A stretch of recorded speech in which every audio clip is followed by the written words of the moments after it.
The game where it all began in 1984 when the Denison Yellow Jackets had rolled out to a surprising 5-0 start, and they had a game against Ron Poe and the McKinney Lions. And everyone said going into that Friday night at Munson Stadium, we will find out how good the 84 Yellow Jackets are. 42-20 later, everyone knew that the 84 Jackets were for real, and new tradition was born in Denison. Hi, everybody. I'm Lynn Burkhead, along with the rest of the KMKT broadcast crew. That includes Kevin Farr, our statistician producer, and, of course, he's the wizard at stat keeping, Lance Sandmillen, our color man, and also Vince Collins, and a familiar face in the booth tonight, Mr. Monty Walker, longtime color commentator for Yellow Jacket broadcast, joining us tonight. He's got a rare night off, covering McKinney ISD games for 97.5 K-Lake, our sister station. We're glad to have him back in the fold. But Kevin Farr, Denison McKinney, a long-time storied rivalry in North Texas, and for years McKinney had the upper hand against the Yellow Jackets, but beginning in 84, the Jackets began to turn the tide a little bit. Denison owns the series lead 27-19-1, but in recent years it's been a seesaw affair when they've played. Yeah, well, elementary school, that might be a stretch 15 years ago. Well, that's true. They were in diapers. Yeah. 15 years ago when the last meeting occurred back in 1993, the Lions won that one 36-3. But these two teams, as you said, storied history dates all the way back to the 19 teens. And this one, a pretty vital game here in the early stages of district play. The Jackets are 1-0, and McKinney, they're off to a 1-0 start as well after an 0-3 non-district portion of the schedule. And this one, winner, this one has a little bit of an advantage with over a full week before their next action next week. Yeah, I mentioned the series record, 51st all-time meeting between these two squads, and it's Denison leading 27-18, not one, but five ties in their series history dating back to 1913. But again, they've not played in a number of years, but when they did play, it was in District 9-4A, and there were some shootouts in 9-4A, and we expect nothing less than an all-out shootout tonight between these two offensively minded squads. Yeah, and you go back and look at the last Denison victory in 1992, 48-37, and that's what we could see type of contest here tonight. The Jackets, the top offensive team in District 9-4A, and McKinney right there with them offensively. So a shootout tonight expected, and really the key may be which team can come up with the most defensive stops tonight. No question about that, Lance Sandmillen. The key for the Jackets tonight defensively is to find an answer for Zach Lee, the 6'4", 195 junior quarterback. That's a tough answer. He is the stud man of this, maybe of the district in terms of quarterbacks. The kids and the coaches telling us this week that in film and in their preparation that most quarterbacks put the ball pretty much on the money. Not Zach Lee. He puts it on a dime. If the receiver turns and the ball's supposed to be there, it'll hit him in the numbers. And so the Jackets secondary tonight, they're going to get their stiffest test of the year. Yeah, we talked about that earlier, about them coming out of their routes and being able to be ready for the football, and the receivers are, as soon as they come out of their routes, the ball's there. And that's the toughest thing to defend.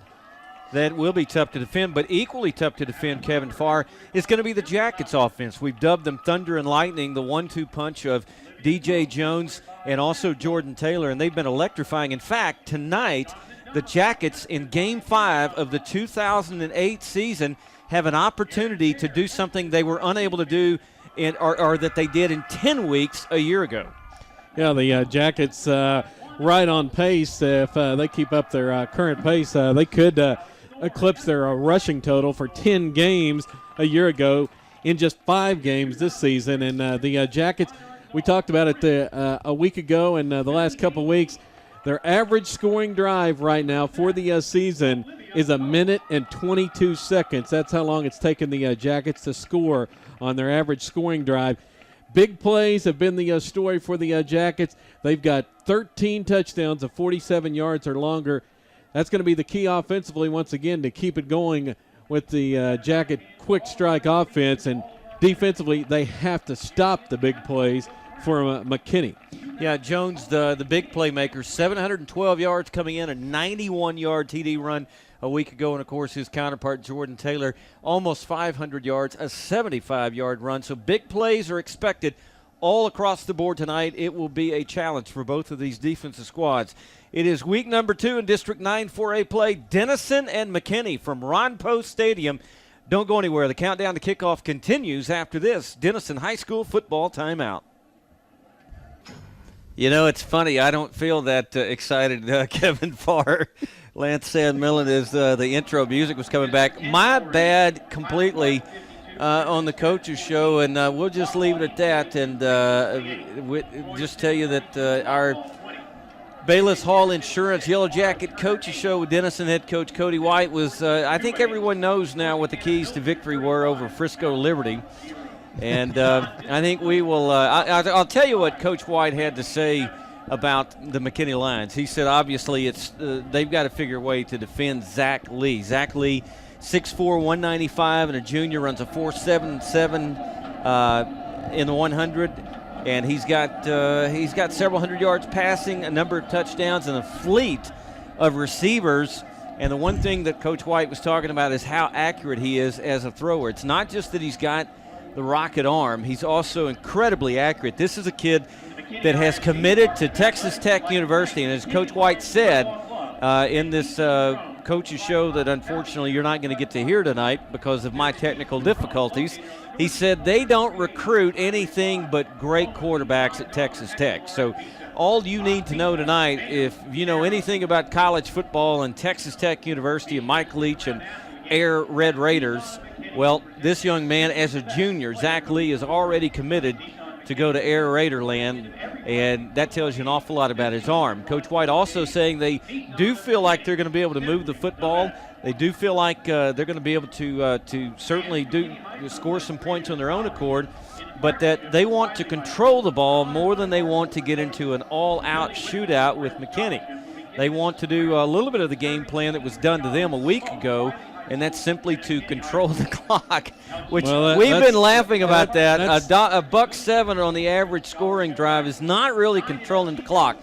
One thing that I did ask him about in that show is I said, hey, Coach, you talk about controlling the clock, and I said, your defense, they're sucking air getting off the sidelines, and 30 seconds later they got to get back on because your offense has scored, so what are you going to do there? And he says, we want points. And he said, Zach Smith, he wants points, and if we can get 7, if we can get it in 1 second, we're going to take 7 points. And he said hopefully at this point in the season, conditioning will not be an issue. Everyone appears healthy for the Yellow Jackets. They feel like they've got a good game plan. They understand the importance of tonight.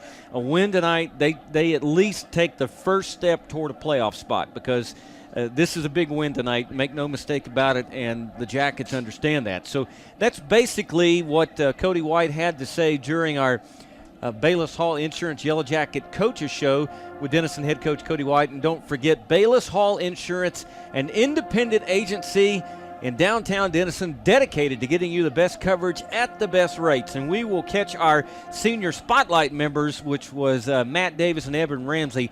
We will catch them next week. So if parents, grandparents, aunts, uncles looking for that, we'll have that next week. So the Coach Cody White Show brought to you by David, Bayless Hall Insurance. Cody White says hands full for the Jacket D, and the Jacket O needs to control the football. We'll take a break. You're listening to the Countdown to Kickoff. We're back after this. Welcome back, everyone, to Ron Post Stadium after our abbreviated Cody White Show brought to you by the Bayless Hall Insurance Gang in downtown Denison. And stop by and see them and thank them for their support of Yellow Jacket football throughout the 2008 season, along with the rest of our great sponsors. Sun beginning to descend toward the western horizon mercifully here at Ron Post Stadium. And, Kevin, this is an absolutely beautiful facility. Always has been a nice place to come play. They've got the sport turf down. They've got the beautiful track that surrounds the field. They've got nice stands. And they've got this spectacular press box. But if they made one mistake, just one, they've got the press box facing due west. as we're looking into the setting sun. So if we had to call the game right now, I'm not sure we could get it done because I can't even see the field right now. But hopefully in the next few moments, the sun will be gone. It's made for late October football. Yes, it is. And we are moving in that direction. This is going to be a very important game. And why not? Let's go ahead and give you the Stanley Buick Pontiac GMC starting lineups located on Texoma Parkway and Gallagher Drive in Sherman. We are driving excitement, and Kevin Farr, talk about driving excitement. We expect plenty of that tonight. Let's give you the Jacket O, and then we'll give you the McKinney O to start off with. For the Denison Yellow Jackets, left tackle Dylan Waddell, 6'2", 245, and a sophomore. Casey Finn, left guard, 5'10", 240, and a senior. The center, the son of the DHS principal, as we've mentioned, Corbin Bodiger, 5'10", 210, and a junior. The right guard, Christian Lopez, 6'2", 260, and a senior. And the right tackle, Jaqueline Arps, the big man, 6'4", 245, and a junior. At the wideouts, Matt Davis, 6 foot, 175, the senior on one side. Devin Jackson, 6'2", 175, and a senior on the opposite side. And the two slot men will be Hudson Milford, 5'8", 150 junior transfer from Honeygrove, where he lit things up for 2 years. And, of course, Cody Reeves, who had that great heroics last year in the Battle of the Axe, 6 foot, 175, and a junior. In the backfield, Jordan Taylor, 6'4", 180, a junior. And DJ Jones, 6 foot, 215, and a junior as the running back. The McKinney Lions backfield, equally star-studded. Jesus Coronado, 5'10", 230, and a senior. The left tackle, Tyler Peterson, 6'0", 285, and a senior. The center, Nate Leonard, 6'1", 285, and a junior. Brian Warren, the right guard, 6'0", 220, and a senior. And the right tackle, Jacob Smith, 6'1", 215, and a junior. The receivers tonight at the X spot, Brandon White, the senior. Over at the Y spot will be Quentin Benson, also a senior. The Z receiver, Dario Jackson, a senior as well. And the inside slot, Jared Farley, a senior. Matt Lipka and Will Rogers will figure prominently in the receiving duty. And Lipka is a name you might want to get familiar with. He may be playing Major League Baseball someday. Actually got through with a tour, Kevin Farr, with Baseball USA after the Olympics and missed several weeks of school. Very talented baseball player. The quarterback, of course, Zach Lee. Zach, in his own right, a great baseball player, pitched for Team USA when they got the gold medal win in the summer '07 games, and he's also a very fine wrestler. The running back tonight for McKinney, Brett Helt, 6'0", 195, and a senior. And Kevin Farr, I think you've got the defenses tonight on our starting lineups, and they're going to be called upon often and early. Now, first for the Jackets defense, they up front, the same starting four that have done a pretty good job thus far are the same starting three guys up front. The nose tackles is Tremel Washington, 6 foot 220, and a senior. Devontae Kemp, the other tackle, 6 foot 225. The junior, who has had an outstanding season, causing havoc in the backfield. He'll be counted on tonight to get some pressure on Lee. 19 tackles on the season for Kemp, and he's also got a couple of quarterback pressures. The defensive end, Jimmy Mundine, he leads the team with Washington with 2 quarterback sacks each. Mundine with 22 tackles on the year. Jaqueline Arps is the other defensive end with Aaron Morrison seeing quite a bit of time. Morrison 6'2", 185, and a junior. Arps 6'4", and 230 or 245, and a junior as well. The linebackers for the Jackets, Brandon Jeffrey, he has been the man so far in 2008. 53 tackles through the first 4 games of the year. He also has a fumble recovery and has been pretty much all over the football field. He's the middle linebacker, 5'10", 215, and a senior. The strong side linebacker is Robert Petty, 5'10", 185, senior.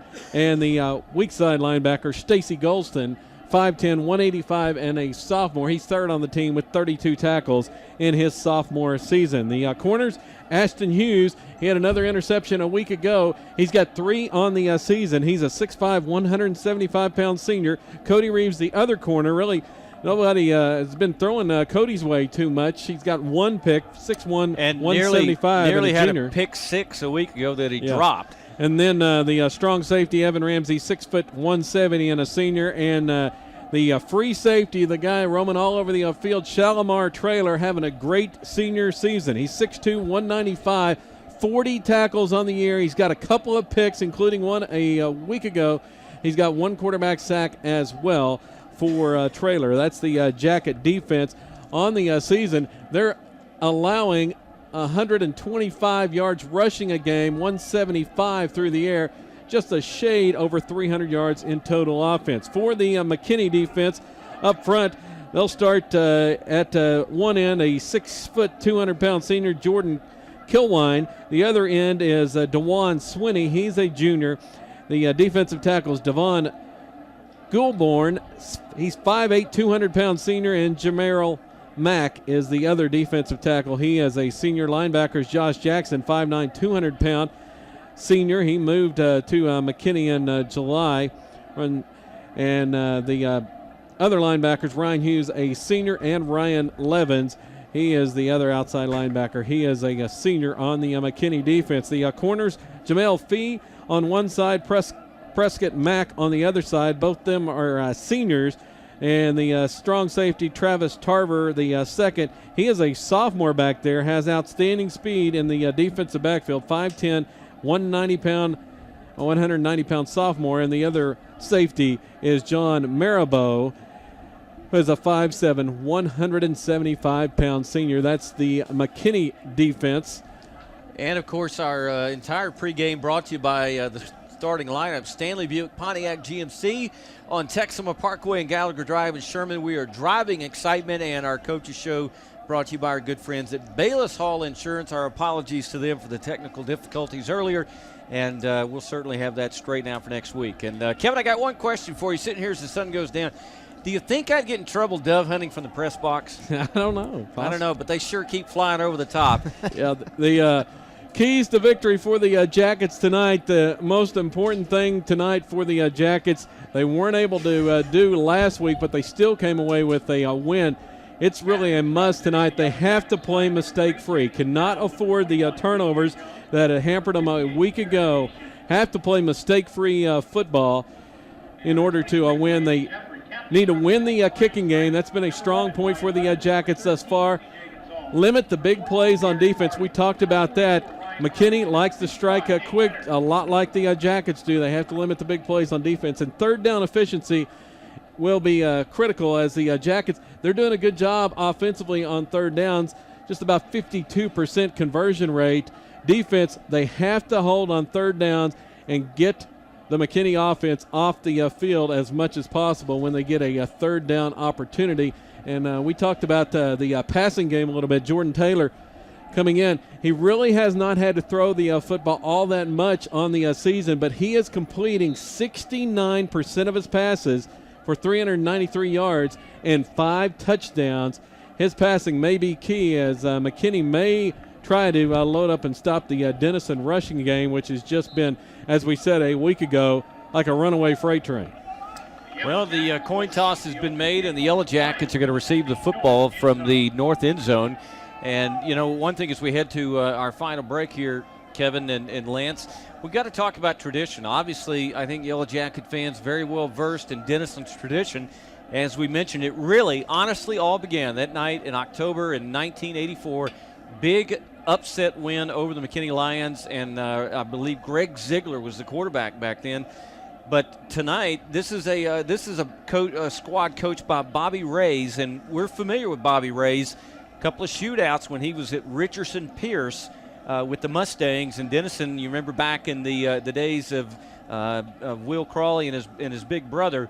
Somewhere back in that time frame, there were 2 or 3 shootouts in a row, and I think Denison actually came up on the loose or the wrong end of those each year. Bobby Reyes knows how to coach an offensive football team. Yeah, and you were talking about the tradition, and Denison has had some pretty good tradition over the years. Just 9 times, however, have they started a season 5-0. Started with 5 straight wins to begin the year. Just 9 times in school history. The 2008 Jackets got a chance to be number 10 on that list here tonight. The last time that happened, of course, 1997 state finalist team losing to Lamarck 17-0 down in the Astrodome. But you know what? The 1996 team was not one of the teams that started 5-0. A lot of people forget that 44-4 stretch included a huge upset loss to 3A Atlanta in 1996. So 95 and 97, the last two times the Jackets started 5-0 on the season. They have an opportunity to do that here tonight, and it's going to be a shootout, no question about that. The deciding factor is undoubtedly going to be turnovers and who plays the best defense when this is all said and done. Denison, a state title and 3 title game appearances in the last 25 years. McKinney, a state title back in 1979 over Bay City, and 2 state championship losses back in 66 and 86, the last being to West Orange Stark. These two schools have plenty of tradition, they've got plenty of pride, and they know how to light the scoreboard up. And tonight we are going to have scoring and then some before this one is all said and done. We have reached the national anthem. We'll take a final timeout on the countdown to kick off Denison and McKinney on Katy Country right after this. Welcome back, everybody, to Ron Poe Stadium. Lynn Burkhead, Kevin Farr, Lance Sandmillan, and Vince Collins with you tonight, our officiating crew.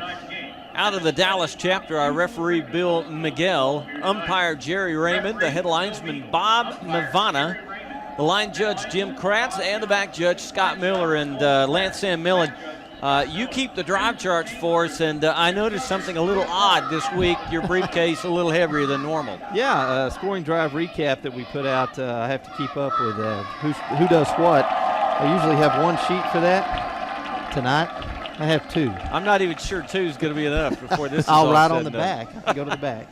Should be interesting on this opening kickoff, the Vision Bank Loan Production Office in Sherman kickoff. Not too many teams have wanted to kick the ball deep to the Jackets. We'll see what McKinney elects to do. They've got some pretty good speed out there. See if they elect to go ahead and kick it deep and test the Jackets special teams. I don't think they'll kick it to trailer. Shalimar, of course, the 84-yard TD return a couple of weeks ago, and we are just about ready to get this one underway, and the kick is on the way, and it looks like it's going to be Cody Reeves taking it at the 4-yard line. He's up 10, 15, 20, bangs his shoulder pads into a defender, and they both go down in a heap at the 19-yard line. First down and 10 for the Yellow Jackets from the 19. McKinney winning the toss. It was Jordan Kilwine on the stop for the Lions. McKinney winning the toss, deferring their option to the second half, and the Yellow Jackets deciding to take the football. We're going to check down with Vince Collins momentarily. Pretty electric atmosphere here at Ron Poe Stadium. A very important District 9 4A game for 2 undefeated teams in district play. Only game tonight, I believe, in 9 4A play. All the rest occurring tomorrow night. 2 wide for the Jackets to the right, 1 to the left. Taylor has it, looks one way, he comes back the other way for Reeves. Inside screen, he's got it, picked up 3 yards, and he'll be brought to the turf. On the stop for the McKinney Lions, it was a tackle by committee, and I believe leading the charge for them was Brandon Whitman, the 6'1", 210 junior. Jackets will get 2 as Reeves' knee touched the ground a little further back upfield. 2 wide to either side, Jones and Taylor in the backfield. Just underway here on Katy Country. This is going to be a handoff. Jones coming near side. He's got a hole. Look out. 30. Jones, 35, 40. In the clear to the 50. Jones is gone. He's to the 30, the 20, the 10, the 5. Stick it in the end zone. Put it on this scoreboard from 78 yards out. Touchdown, Denison. It's just like I said, Lynn, we were talking about the ball control and trying to control the clock a little bit. I just don't think they can run that type of offense and control the clock very long. They're going to score quick. Oh, that one took 43 seconds. The Jackets are already on the board with the quick strike attack. 78 yards from DJ Jones. And that is his 3rd longest run. Check that, his 2nd longest run of the season. And as so many of his runs have proven to be, when he got 10 yards downfield, it was over. Jacob Powell on for the PAT. Low snap, but Hughes got it down. Is the kick good? Yes. Timeout on the field. 11-12 to go in quarter number 1. The Jackets and DJ Jones strike first. 78 yards. Touchdown, Denison. 7-0. The Jackets lead. We're back after this. We are back at Ron Poe Stadium. If you went to the refrigerator for a soft drink, shame on you. Well, you should know better. Thunder and lightning is, the sky is clear, but there's thunder and lightning in the forecast here at Munson Stadium. How about Ron Poe Stadium tonight? DJ Jones, Thunder, he's already done his thing. 78 yards for a touchdown. Denison, 2 plays. Just to mention there, Lynn, also 81 yards. Cody Reed for the big block to spring him on the corner. Powell is going to boot this one deep. It's going to be taken at the 6-yard line, up the field, the return to the 10, the 15, and buried at the 16-yard line. A swarm of yellow jerseys on the return for the Lions. I believe that was Matt Lipka. Yeah, on the Vision Bank Loan Production Office in Sherman kickoff. Let's take a look at that scoring drive recap real quick. The Bentley Real Estate Appraisal Jackets scoring drive took all of 2 plays, 48 seconds off the clock as they go 80 yards in just 2 plays. The DJ Jones 78-yard touchdown run. He's off to a fast start again tonight. All right, well, here comes where the rubber meets the road for the Jackets tonight. What can they do defensively against the standout offense and quarterback Zach Lee? Lee in the backfield along with Brett Helt. 2 receivers to either side, and this is going to be a handoff. Helt right up the middle. He's to the 20 and tackled at the 23-yard line. Nice pickup on first down, and the Lions will face second down and short. Let's check down with Vince Collins down on the sidelines. Vince, kind of an electric atmosphere. This is an important 9-4A game. It is, guys, and this is a wonderful night for football, man. It feels great out here. The last time I was in this stadium, it did not look like this. We've got a nice crowd that traveled here from Denison on a Thursday night, and 2 plays and a touchdown. That's amazing. Second down and 5 for the Lions. Again, 2 receivers to either side, Helt and Lee in the backfield. Somebody moved. The Jackets are pointing at the Lions. There are flags everywhere. The center double snapped that thing is what he did. He picked it up, moved, and he was the one who was responsible. We'll try to keep you updated tonight. A lot of, of course, some important Major League Baseball scores tonight as the division series begin. And what great action yesterday. I know Monty Walker sitting in the booth with us tonight. I'm sure he was glued to the television last night watching the October postseason. And, boy, it's a lot of fun this time of the year, isn't it? Lance, who are you picking for the series? I'm picking the Sox and the Cubs. What Sox is the question? The Red Sox. Oh, my and gosh. the Cubs. Second down and long after the mark-off. This is the handoff. Helt coming near side. He's got room to run. He's going to be wrestled out of bounds around the 29-yard line. And that's going to be enough for the first down, I believe, by a step. Should be 1st and 10 for the Lions as we turn inside the 10-minute mark. 7-0. The Jackets already on top. DJ Jones, 3rd longest TD run of his career thus far. 78 yards to the house on the second play from scrimmage, and the Jackets with a 7-0 lead, but the Lions a new set of downs. Zach Lee, as we mentioned, 6'4", 195, the junior, and great baseball player, also a wrestler, has won a U.S. Open junior wrestling title in his past. Handoff, Helt bursting up the middle for 8, maybe 9 yards. He'll be just short of the first down, but the Jacket D being gashed by the Lions up the middle in this series. Now, so far, the McKinney offensive line has controlled things on this first series, and big holes up front that time. And I don't know so much as it is control as a little bit right now. The linebackers for Denison Yellow Jackets are a little bit on their heels. Well, you remember against Little Elm, they played the first series a lot the same way, and coaches got in their face on the sidelines and said, let's play some football. Handoff, Helt. He's got the first down by 3 yards as he's tackled by committee, and I believe Shalimar. That's going to be Shalimar at the bottom or top of the pile. Coming off the bottom, Stacy Golston. And it'll be another first down for Zach Lee and the Lions. 9:20 and counting in quarter number 1. Lynn Burkhead, Kevin Farr, Lance Sandmillan, and Vince Collins with you on a rare Thursday night special here from Ron Poe Stadium in McKinney, Texas. Key 9-4A matchup between the Lions of McKinney and the Yellow Jackets of Denison.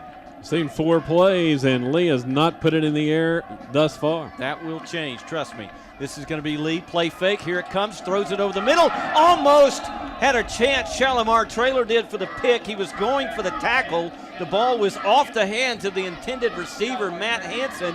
Had Shalimar Traylor been looking up, he might have had a a chance to grab the ball. It fell to the turf a couple of steps in front of him, but he was geared in for the tackle, as he well should have been. Tell you what, Matt Hansen also wasn't ready to expect that football, and we talked about that before the break. That ball's there when they come out of their break. He Already just wasn't ready for it. You see Zach Lee with a tremendous arm strength. That ball was a rocket. This is going to be a handoff. Helt up the middle. He's got 2 or 3 tough yards, then gets 2 or 3 tough more yards and gets out to the 50-yard line. It'll be 3rd down and short for the Yellow Jackets.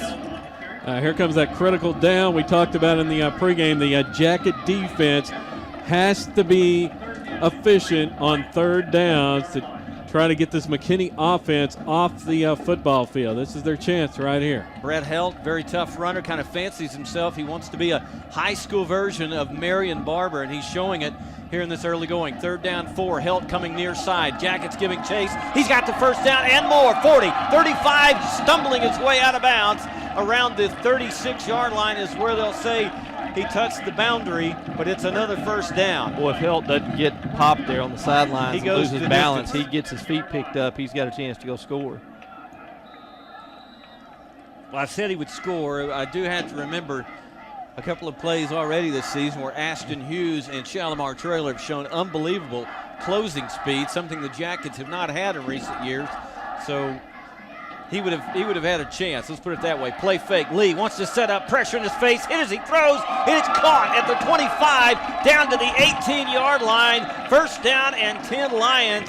Lee paid the price as he unloaded the football. The receiver for the Lions also paid the price, Jared Farley, but the end result is a big play for the Lions. 1st down and 10 in the Jacket red zone. Yeah, it was Tremel Washington that got free and got the late pressure on Lee and forced him to unload. He got it off, but as you said, paid the price for it. Well, he wasn't looking at anybody around him. He was looking downfield, guys. 2 wide to either side. This is going to be Helt. Handoff heading right, cutting it inside. He's going to get 4 or 5 yards to make it 7 yards on 1st down. He got further downfield than I thought. Down to the 11-yard line, sets up 2nd down and short. And as we said, a potential scoring fest setting up here at Ron Post Stadium. Defense is going to be very difficult to come by tonight, and the Lions proving why they're one of the top-rated offenses in the Dallas-Fort Worth Metroplex area. Lee in the backfield along with Helt. 2 wide either side. Handoff Helt up the middle. 1st down and more. Inside the 5 down to the Jacket 4. And it'll be 1st down and goal there as the offensive line for the Lions, the Big O, they just continue to mash the defensive front of the Yellow Jackets. Brad Helt does a great job keeping his feet moving in the pile. He had contact there at the line of scrimmage, but his feet were turning the whole time. Got him upfield for a short gain there. Jackets, of course, with a big goal line stand a couple of weeks ago. They'll need one here, facing 1st and goal at the 4. The Lions had the ball deep in Denison territory. 2 wide to either side. Lee calls for the ball, hands it off to Helt. He's into the end zone. Touchdown McKinney. And with 6:45 to go in the 1st quarter of play, the lead, the Denison lead, trimmed to 7-6, awaiting the PAT attempt from C.J. Gonzalez. Gonzalez on for the PAT. Mance Hansen to hold. The deep snapper is Jacob Smith, and we are 1 kick away from a tie ball game. Gonzalez puts the foot into it. High kick, looks good, and it is. Timeout on the field, 6:45 to go. We got a new score from McKinney, Texas. The shootout has begun. 7-all. Denison and McKinney. We're back on Katy Country after this football timeout.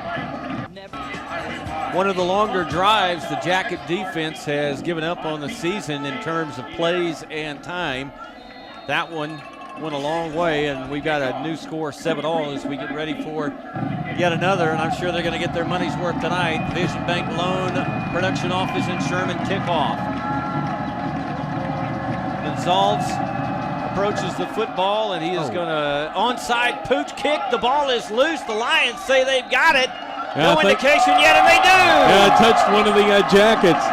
One of the Jackets touched the football, and McKinney recovers the surprise onside kick. Let's take a look at the scoring drive recap. Bentley Real Estate Appraisal scoring drive recap quickly for McKinney. 82 yards in 11 plays. They took 3 minutes and 27 seconds off the clock, and a Brett Helt 3-yard touchdown run caps it. Helt already with 68 yards rushing. Well, possessions mean everything tonight, and this just gains another possession for McKinney. Yellow Jackets defense is going to have to really step up. Yeah, and remember, McKinney deferred their option to the second half, so they're already +1. This is Lee. He's going to zing it out in the flat. Got his man caught, 35, and then pushed out of bounds at the 30-yard line.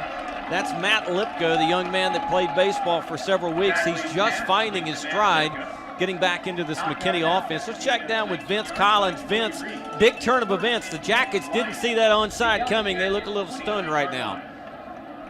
Yes, guys, they are. That was unexpected, and it caught them really off guard. Now you're looking at being down 7 points if you don't stop them right here, and McKinney's moved the ball easily down the field. Lee is going to look, throws it out in the flat, caught it to 15, inside move to the 10, and on the reception, I believe that was Ryan Levens.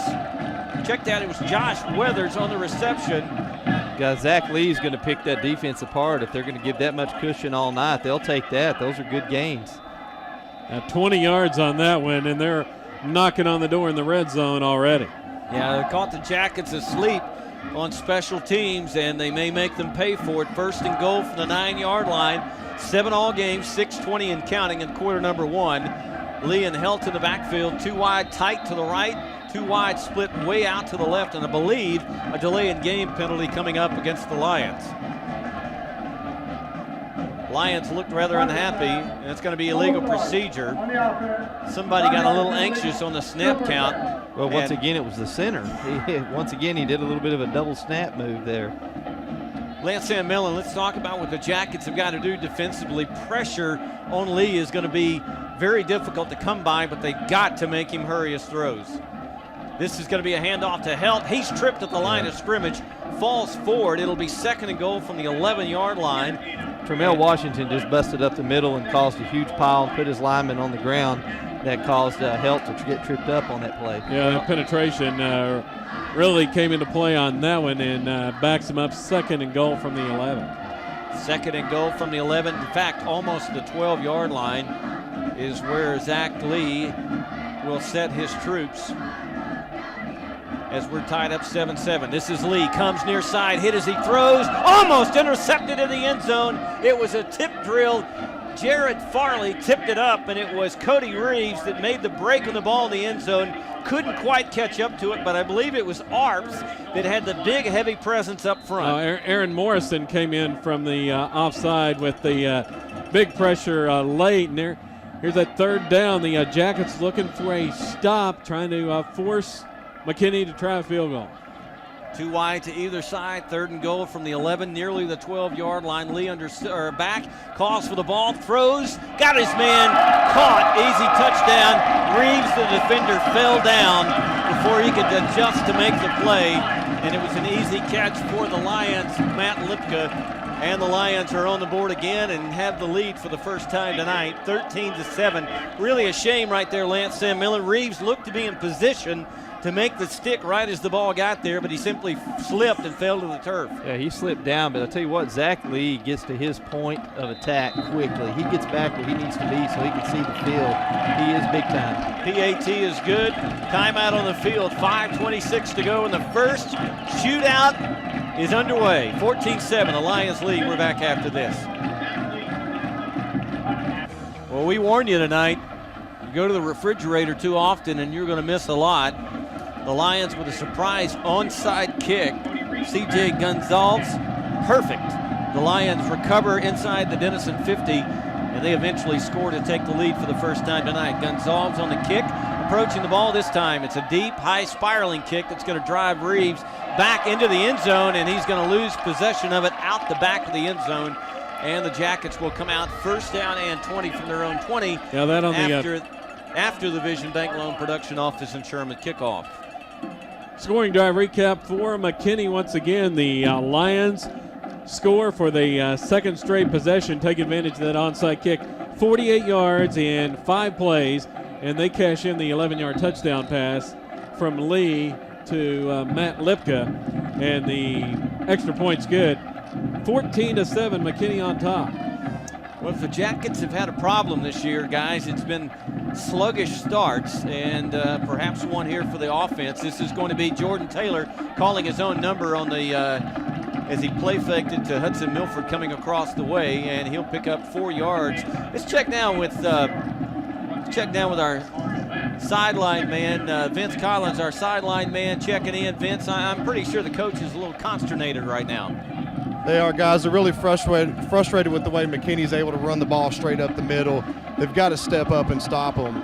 They just march down the field. They're not satisfied with the defensive performance right now. Well, obviously not. 14-7, the Jackets in the hole. 3 wide, one side. This is going to be Reeves. He catches it from Taylor, breaks one tackle, then another, and then he's crunched to the turf at the 35-yard line, but it is enough for the first down. Cody Reeves, the inside slot possession man. Well, he earned his keep that time, Lance Sam Miller. Yeah. Caught it in traffic, held on to it. Yeah, he was tackled by 10 men. I tell you what, that's just a good sign of a defense, though, swarming to the football after the play's made. They get to that football. Diamond look for the Yellow Jackets, empty backfield as Davis comes to the near side. 4 receivers in the diamond formation to the left of Jordan Taylor. 1st and 10 from the 35. Blitz look, and the Lions, they catch Jordan Taylor.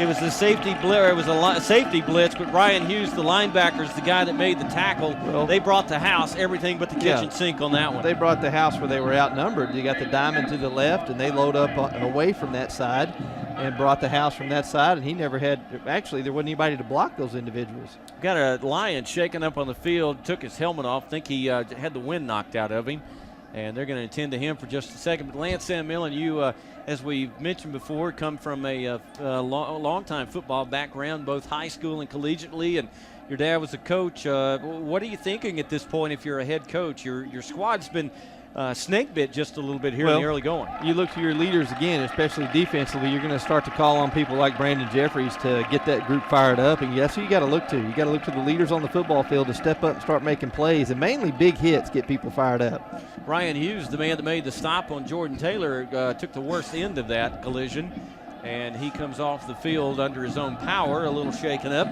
It'll be 2nd down and 15 after the loss, the first sack of the night against Taylor. Jackets with 2 wide to the right, 1 to the left. Play fake to Jones and a throw out in the flats for Mundy, and he could not haul it in. Had him in the hands, he just couldn't grab it. It's just a little bit out front, but it's a catch he's got to come up with in this ball game because you can't afford to get in these 3rd down and long situations. Well, we have not seen the Jackets really air it out yet, and they've tonight so far come with the short controlled passes. We know they have the deep play capability, and wouldn't be surprised to see a post route here on 3rd down and long. This is Taylor back, and there's the post. Nobody was there. Should be a flag. Somebody was impeded, but there is none, and they were definitely throwing the post. Not sure if there was some miscommunication or if somebody got impeded at the line of scrimmage. I think miscommunication was the key there. Cody's looking to Jordan right now, wanting to know basically what happened, so Jordan was expecting him to run further up the seam there. So the first round for the McKinney defense, first stop of the night for either defensive unit, forcing a Jacket punt. Ramsey on to do the kicking duties. 2 Lions back deep, including Dario Jackson, and this is going to be a high spiraling kick, and Lipka's going to call for the fair catch and make it. We'll call it the 41-yard line, and that's where the Lions start their 3rd possession. They've been golden so far. 2 offensive possessions, 2 touchdowns. With 3:54 to go in the first quarter, Denison trailing 14-7. Got off to a great start for the Yellow Jackets as DJ Jones on the 2nd play from scrimmage took it to the house, 78 yards for the touchdown. But it's been all McKinney since then. A lengthy drive, then an onside kick, and a short, quick drive, and it's a 14-7 Lion lead. Jackets with 4 men up front. They'll crowd the corners with the linebackers. Blitz coming. This is going to be the running back Helt, and he is going to make it all the way out to the 50 as he stepped inside the blitzing linebacker, Bam Bam Petty, in the lane that he had vacated, and he was able to turn it upfield for about 8 yards. And if there's been a surprise, gentlemen, it has been that the Lions are simply gashing the defensive front of the Jackets on the run. Yeah, they've got them on their heels. They've got the linebackers on their heels as well, and I believe that's also because of Brett Helt's power running. They're trying to gather themselves for that load coming through. 2 wide to either side. Zach Lee, the 6'4", 195 QB in the backfield. And he is going to hand it off. Helt hit and the backfield and dropped for a short gain. Yeah, Mr. Mundine there got there quick, coming from the outside position. Jamae and company, and I believe Petty and two others finished it off, but Jamae with the initial pop, Kevin Farr. Yeah, Jackets finally got some penetration, but it's 3rd and short, and this has been Helt territory. He's got 12 carries for 79 yards thus far. Well, we saw the run blitz right there. What are we going to see here? 2 wide to either side. Helt and Lee in the backfield, and this is Lee. Hit as he throws. The ball is complete, and it's going to be a first down and then some to the 41-yard line. But I want to tell you, Zach Lee took a shot. He took a shot again, but once again, it's because his eyes are downfield. He's not concerned about what's coming at him. He's looking downfield to get rid of the football. That was almost a blindside shot to Zach Lee, and I believe that was Stacy Goldston that hit him, but the ball was on the money to Lipka, and it's another first down for the Lions. 2:43 to go in the first quarter. Clock stops as Lipka goes out of bounds.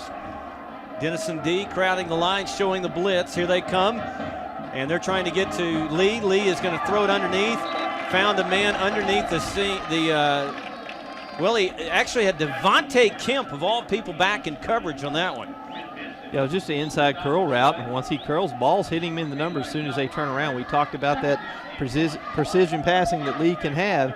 Hit him right in the numbers. It's not much the receivers got to do, but just be ready for the football. Pretty strange to see your nose tackle downfield in coverage, but Kemp was down there helping make the stop. 2nd down, less than 1.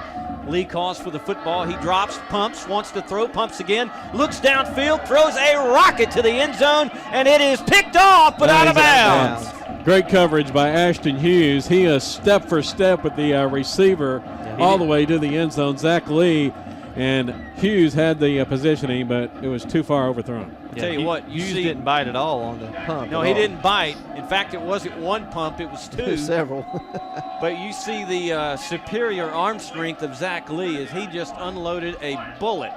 And you can see why Mike Leach and the Red Raiders are looking for him to run the offense in a few years. Right now, he's running the Lion offense very well. This is going to be 3rd down, less than 1 yard to go. Lee is going to run for it on a quarterback keeper, and he is going to get the first down by a step as he is tackled at the 28-yard line. So the drive continues with 1:58 to go in the first, and the Yellow Jacket crowd a little bit stunned. They're not used to seeing their team down this season. 14-7 is the score, but the Lions threatening for more here. Now the Jackets really have not trailed since the Big Spring game, the opening half of the season.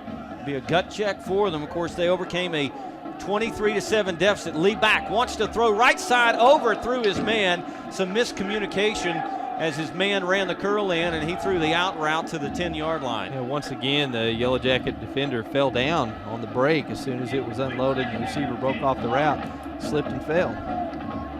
That was Jared Mitchell on the coverage there that fell down.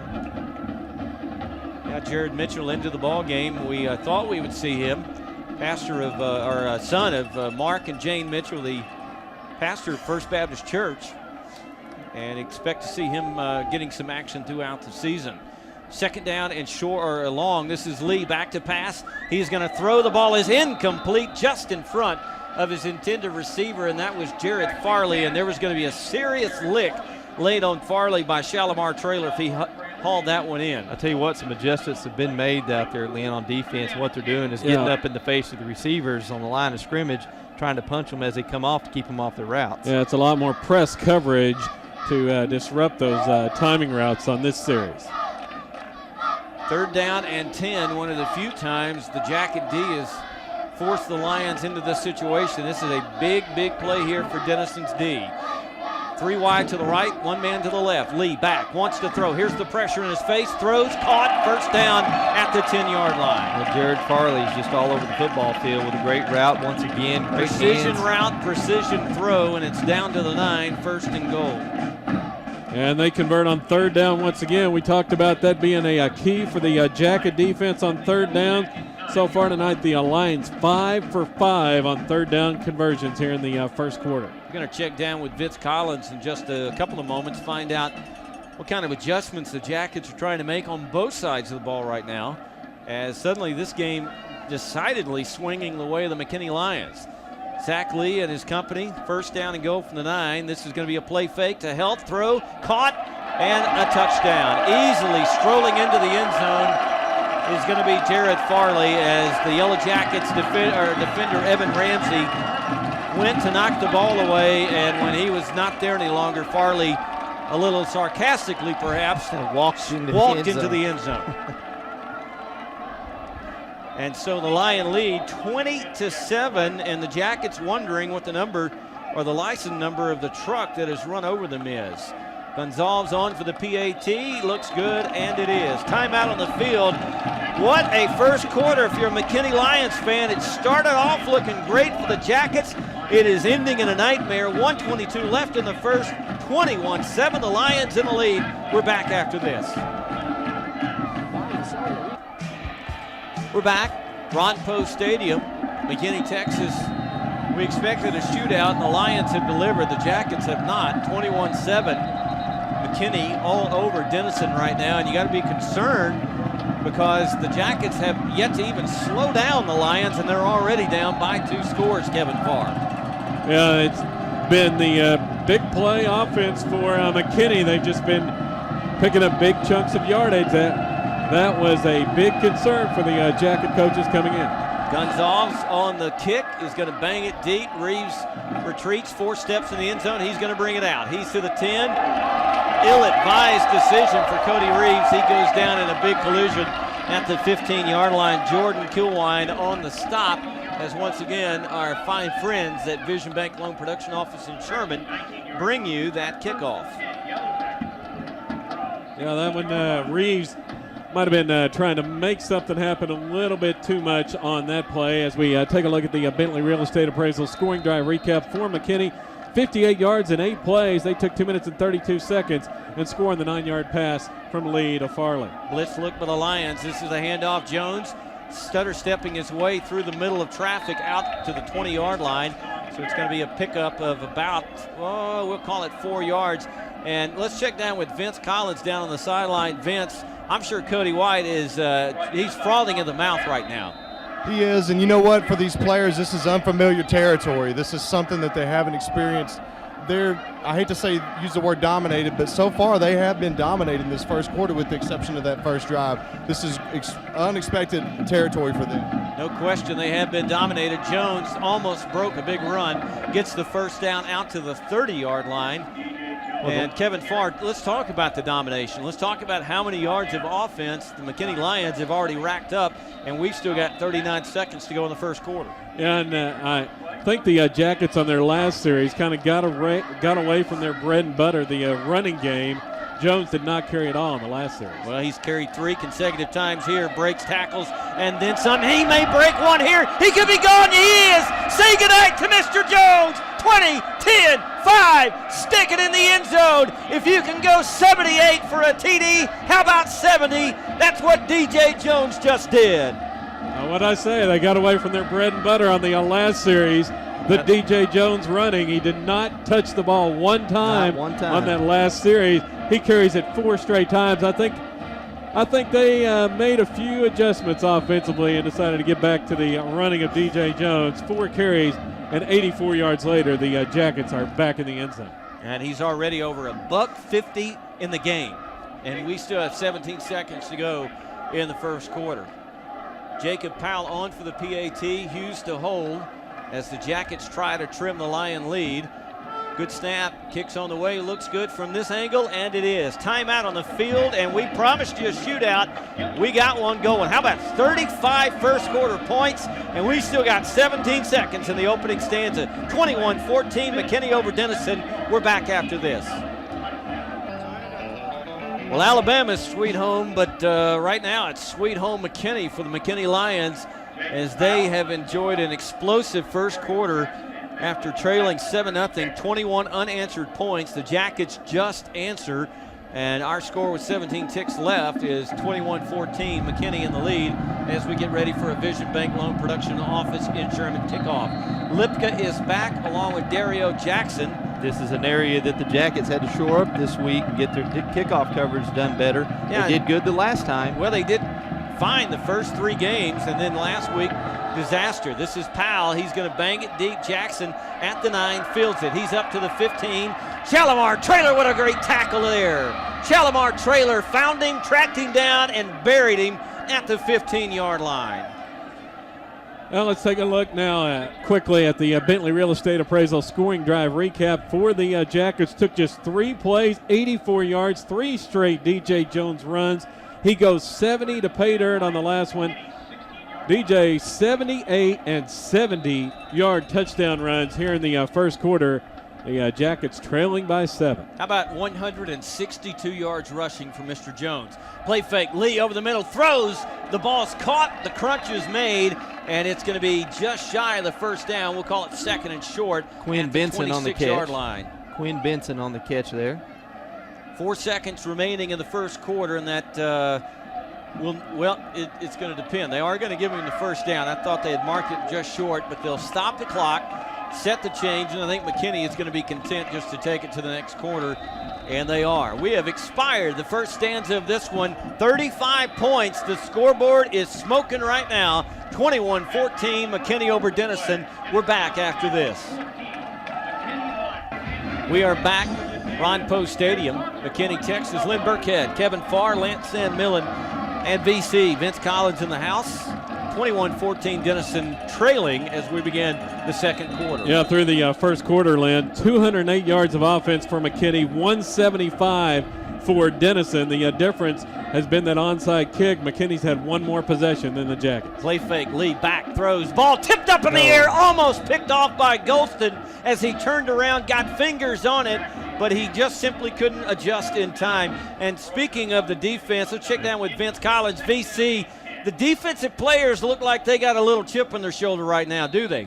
They do, Lynn, but they're battling like they did last week, and that's when we score in 2 or 3 plays, not having a whole lot of time in between plays. The coach is imploring them to get a stop, a turnover, something to stop this drive right here. Second down and 10. Somebody batted that at the line of Mundine. scrimmage. It was Mundine. Lee back. Here's pressure in his face. Throws. The ball's complete to Lipka, and he is going to be out to the 40 and is going to be wrestled out of bounds at the 46-yard line. So Lee, with all kinds of white jerseys in his face, stepped up in the pocket and delivered it on the money to Lipka, and it's a first down for the Lions. Just your basic pitch and catch to Lipka out there, who makes a 21-yard gain out of about a 10-yard completion. First down and 10 from the 46. Lions lead 21-14 here on Katy Country. This is going to be Lee, hands it off Helt. Helt runs into a wall, 1, maybe 2 yards, and then he goes down at the 49-yard line. So the Jackets beginning to shut down the big running lanes up the middle that the Lion offensive line, Lance and Miller, had simply been gashing open in the first quarter. Well, and I think it's gashing open, and also as well, Denison, the Jacket line have changed their scheme. They're doing some more slants down inside hard to try to cut off Helt at the line of scrimmage. Second down and 8, 11:04 in the half, 21-14 McKinney. This is Lee, all kinds of time. Looks left, comes back right, throws complete. And whoa, what a collision, what a tackle by the Yellow Jackets. Well, that was Terrence Swinger. Terrence Swinger. Well, that was a great catch by Quinn Benson, because that ball was deflected and changed the trajectory, and he still made a fine catch on the play there. It's a first down, but I want to tell you that Swinger made him pay. That was one of the bigger collisions we've seen all season. First down and 10, though, as the Lions get another first down. The Jackets right now, not a single answer for the Lion offense, and that has got to change as Denison trailing by a score now. They're off their mark. Helt is going to burst his way to the right. Couldn't find anything. Found a cutback lane to the middle down to the 45-yard line. Termel Washington with the tackle. Sets up second down along Washington. A nice season so far as he comes into the game with 17 tackles total. Yeah, Mundine just missed him. Quarterback sacks. Mundine just missed him on the hard slant down inside. They're just daring him to bounce outside of the quarterback to keep and try to run outside right now. Second down, 6 yards to go for the Lions. Lee play fake, wants to throw, has Lipka caught, hit as he catches the ball, but it is enough for the first down.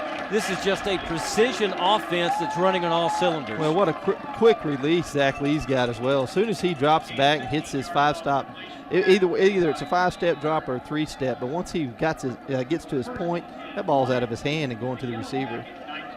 Well, the Jackets again have not stopped the Lions yet.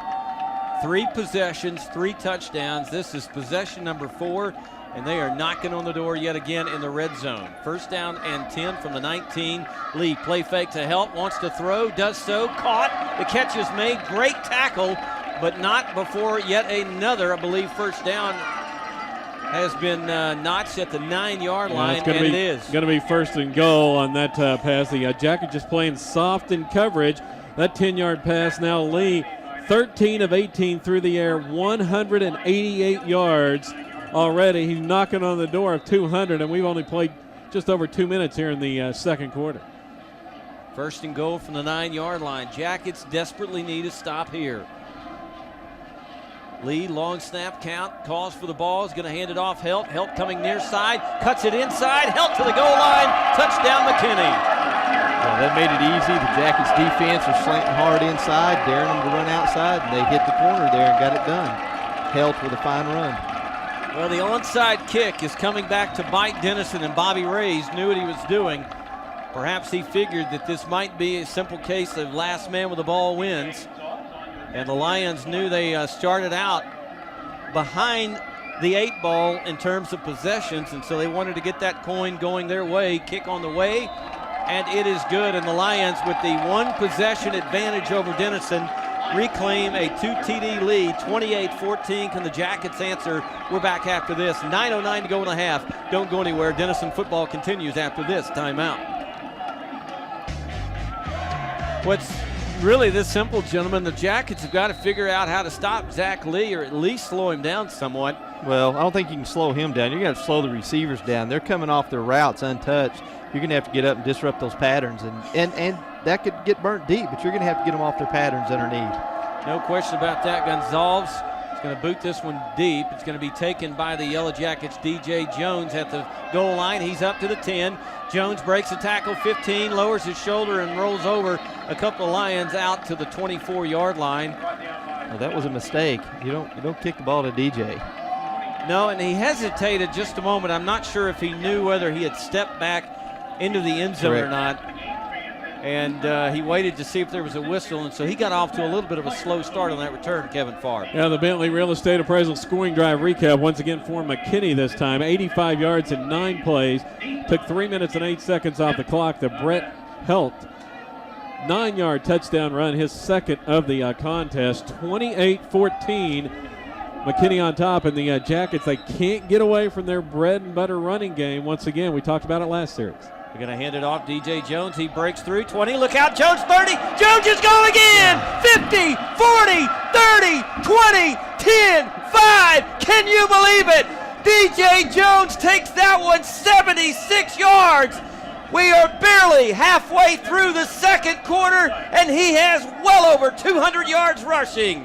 Touchdown, Denison. How fast is DJ Jones? 239 yards on 5 carries. That's a pretty hefty average, fellas. I don't even think the guys named Reggie and Corey and Chris Oh, my goodness. came up with numbers like that very often. Boy, DJ Jones is stamping himself as one of the all-time greats, perhaps in and Denison still history. the defense is probably thinking, gosh, here we go. Got to get ready. We got to go back out there. Yep, 22 seconds on that score. If you go away from the radio very long, you better hang on, because the Jackets can put points up quick. Well, the Jackets jump, but there may have been contact made before the snap. We'll sort it out. I believe it's going to be illegal procedure against Denison. Nope, offsides. There was contact made. Well, this is going to be an interesting call. We've seen the Jackets go for 2 in this situation before.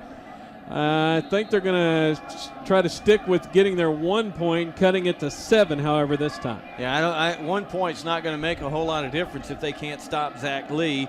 And this is Jacob Powell puts the foot into this. There's another flag. one, and this one's going to go to the half-yard line, and the offense looks like they're getting ready on the sideline. Well, the kick was good, so the age-old question, do you take points off the board? Yep, here they come. And the Jackets are going to roll the dice and do it. Yep, we may see the lineup with Taylor lined up wide. We've seen that before in this situation. The Jackets down to the half-yard line after – nope. Well, he said it was declined, but the penalty is accepted for half the distance to the goal. And Jackets Going to be just inside the 1 now, trying to punch this one in to cut it to 6. 2 wide to the right, Davis to the left, Jones in the backfield along with Taylor, a double tight set. This is going to be Taylor, calls his number, and he strolls untouched to the goal line.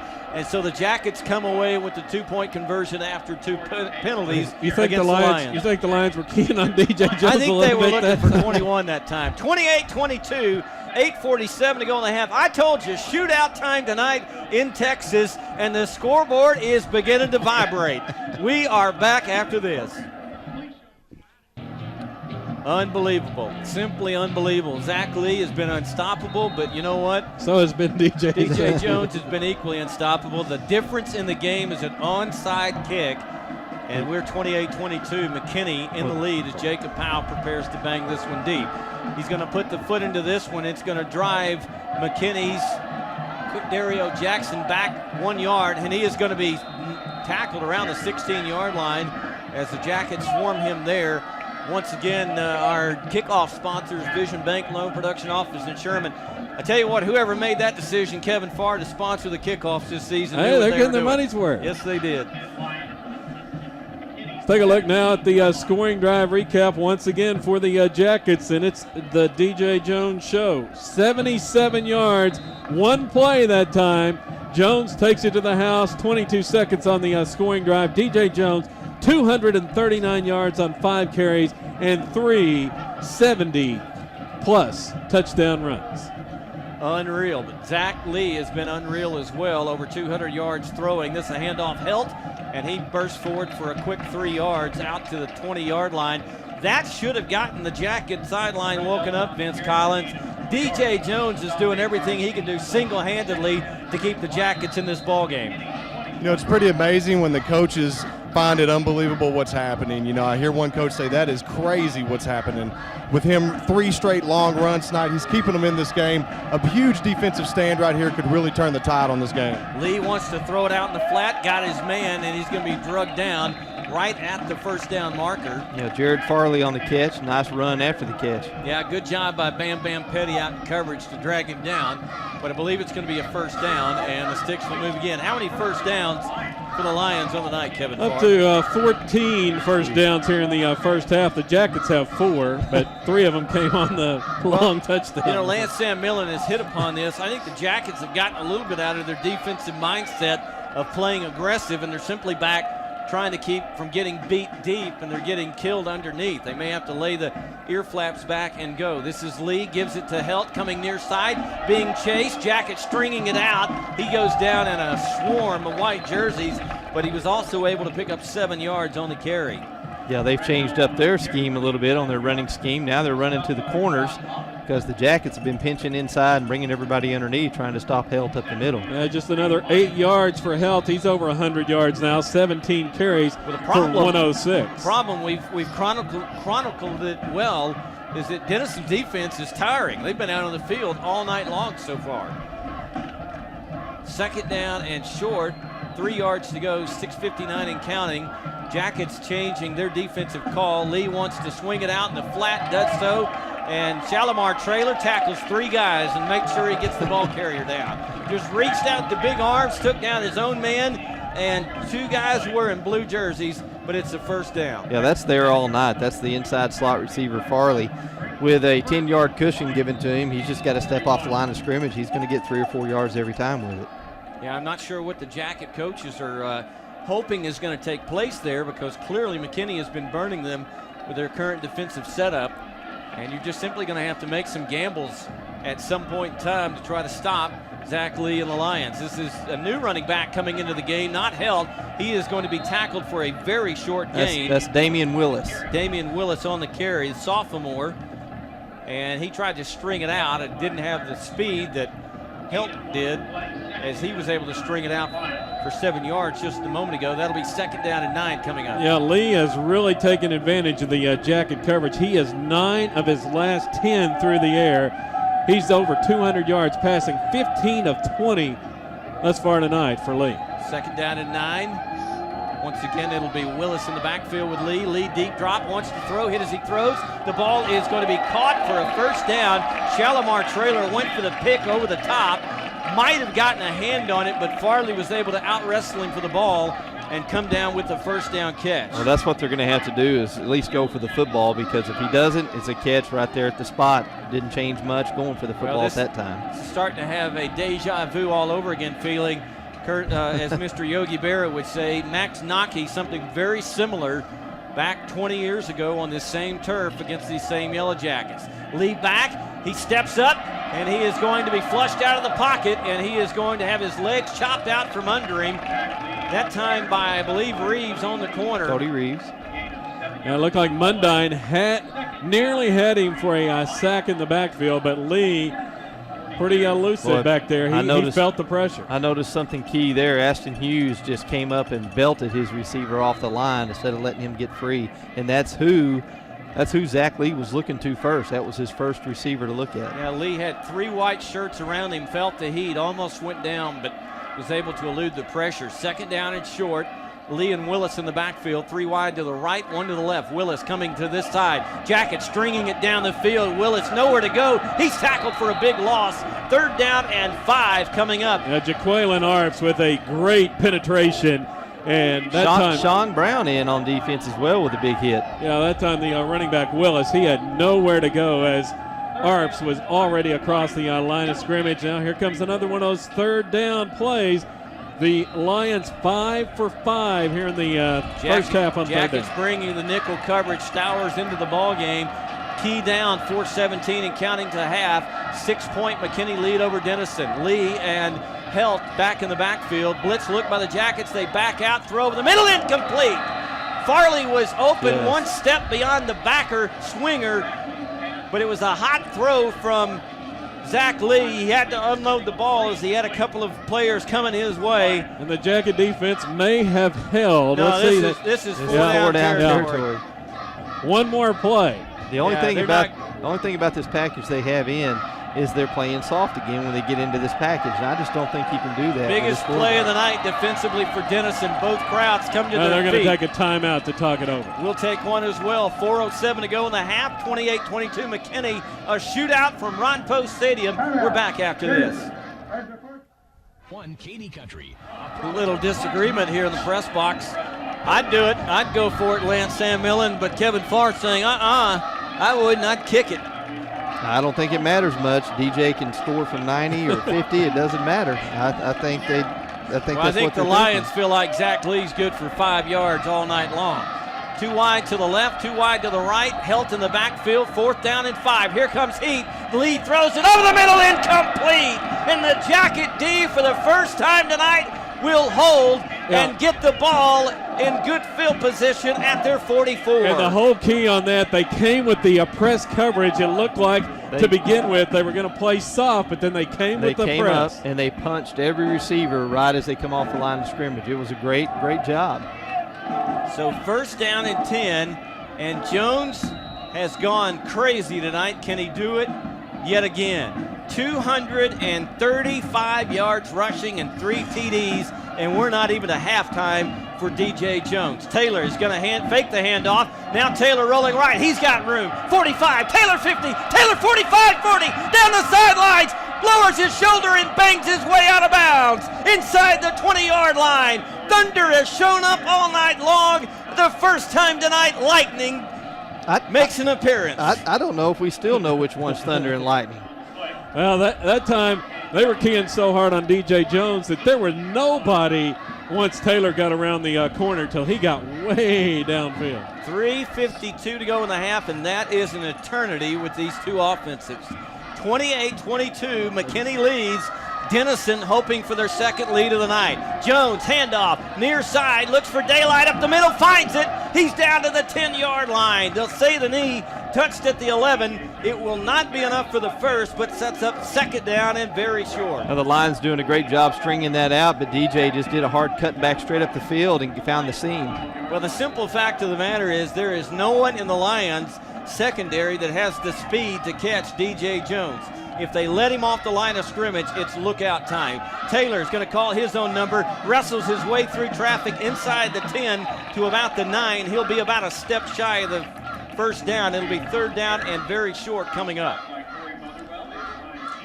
Now, third downs, the Jackets just have had one third down try. They didn't convert thus far tonight. 3 minutes and change to go here in the first half. Jackets knocking on the door looking for the lead. Corey Motherwell on that last stop. Too wide, Milford and Davis to the left, and this is Jackson to the right. Handoff up the middle. Jones for the fourth time tonight. Stick it in the end zone. Put it on the scoreboard. Touchdown, Denison. They get a late flag, Denison does, for after conduct there after the touchdown. And that is one that is going to aggravate Cody White to death. Because the Jackets, they had a little bit of momentum, and now they're going to give up some yardage on just what he calls an inexcusable play after the fact. Well, they're going to have to kick a field goal for the PAT to break the tie.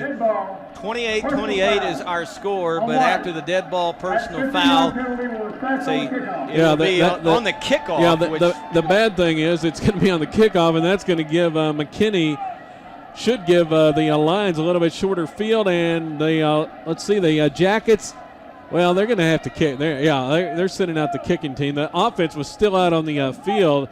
They need the extra point to go up by a point here with 2:48 to go in the first half. Almost 60 points, and we've still got nearly 3 minutes left in the half.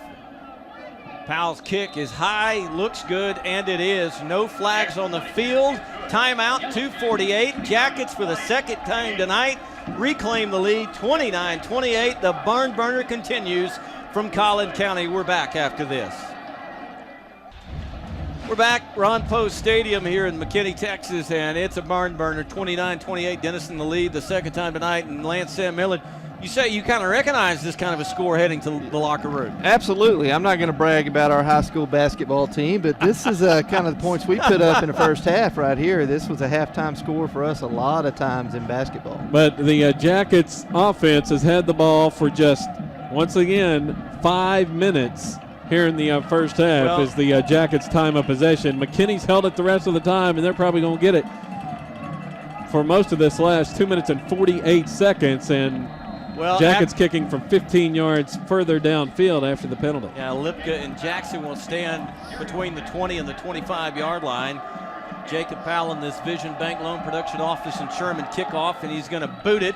It's going to be taken by Lipka on the hop. He's up to the 30, 35, looks for the 40, weaves his way through traffic. Thought the ball might have popped loose, but it did not, and it'll be first down and 10 McKinney from the 43, 2:40 to go in the half. And yes, ladies and gentlemen, we promised a shootout tonight, and I think it has been delivered on all accounts and then some. How about 29-28, and we have two offenses nearing the 600-yard mark in the first half alone. Yeah, the Bentley Real Estate Appraisal scoring drive recap for the Jackets. 56 yards in 4 plays. Took just a minute and 14 seconds. DJ Jones caps it with his 4th touchdown run of the evening. 9 yards on that one. Lee and help in the backfield. This is Lee. Deep drop. Here comes some heat. He steps up in the pocket. He's going to run. He's to the 45, 50, and runs out of bounds on the Denison sideline around the 40-yard line, so it's a huge pickup. And we're going to check down with Vince Collins. Vince, the Jackets just really have no answer for number 7. What's the defensive brain trust trying to diagram up? Right now, their main thing is they're trying to get pressure on the quarterback, and that's definitely not happening because he's picking them apart. That's opening up the running game. The coaches are like, we have to get on it. Well, I don't know. I would say they haven't been doing that. In fact, the last drive or so they have, that run right there was the result of pressure. They just haven't been able to sack him yet. First down and 10 from the 40. Lee back, has time. Here comes some heat in his face. Dumps it over the middle. It's caught, and it's going to be right at the first down marker as Quinn Benson makes the grab. I think that's his second catch of the night, and it's yet another first down for the Lions. 2:26 to go. Well, that was not his go-to receiver. He was looking at the two receivers to the left. That was about his third receiver that he chose. Well, the Jackets are getting a great push-up field now that they were not getting earlier in the game. but they still have yet to sack Lee on the night. That's Yeah, right. You got 4 receivers running around out there as well. He's 17 of 24 now for 222 yards here in the first half. 1st and 10 from the Denison 28-yard line. Lee straight drop, looks, wants to go to the end zone. Hit as he throws, turn around in the end zone, catch is made, touchdown by Jackson. Dario Jackson was very well covered by the Yellow Jackets. Evan Ramsey in the end zone, but he simply out-positioned him for the catch. Evan didn't know the ball was coming. He got his back turned and realized by the eyes of the receiver that he better get turned around, and it was just a little too late. He was there as soon as the ball was delivered, but it was simply a step too late. Well, there's good news, Jacket fans. There's still 1:57 to go here in the half. 34-29, and do the Lions go for 2 here? I believe they will. Yeah, they're going to go for 2 here to try to get back on point schedule with Denison. Lee in the backfield, 2 receivers to either side, and he is going to drop, swings it inside, it's caught, and we've got a tie ball game. Actually, the Lions have the lead and lead 36-29. That's what I meant to say, as they get back on point schedule with the 2-point conversion. $1:57 to go. That's an eternity in this one tonight. Don't go anywhere. The fireworks continue after this. Well, we're back at Ron Post Stadium, and boy, the Jackets 157. That's enough time for about 3 touchdowns. I'm glad Lance brought 2 pages for the scoring drive. That's what he's going to need for the first half. 36-29. And the Lions are going to boot it back deep, and this is going to be taken by Reeves. He's up to the 10, 15. Reeves had a hole that shut down as he neared the 30-yard line, and the Jackets start 1st down and 10 from the 29. And that, once again, your Vision Bank Loan Production Office in Sherman kickoff. I wouldn't doubt that we see some more onside kicks in this ball game. Now let's take a look at the Jackets, or the scoring drive recap, this time for McKinney. Bentley Real Estate Appraisal scoring drive recap. 57 yards in 3 plays is all it took the Lions to answer. They took 51 seconds, and Lee hits Jackson for the 28-yard touchdown pass. Davis and Milford to the near side. Reeves and Jackson to the left. Handoff Jones. Handoff Jones up the middle looking, and he was a step from taking it a long way as he picks up 10 yards, and that should be enough for the 1st down. And let's check down with Vince Collins. And Vince, you've covered a lot of these games, but I'm telling you what, I don't think we've ever seen this kind of point production in one half. You know, it has been unbelievable. We haven't been able to stop their quarterback. They haven't been able to stop DJ. I mean, it's almost one of these games where who scores last. And DJ has been absolutely impressive tonight. You got to give credit to the line, though. Yeah, the Jackets lost a little bit of time on that one, too, as the clock didn't stop for quite a while there on the 1st down. And it's going to be a handoff again to Jones. Jones weaving his way through traffic at the line, and he's going to pick up a yard.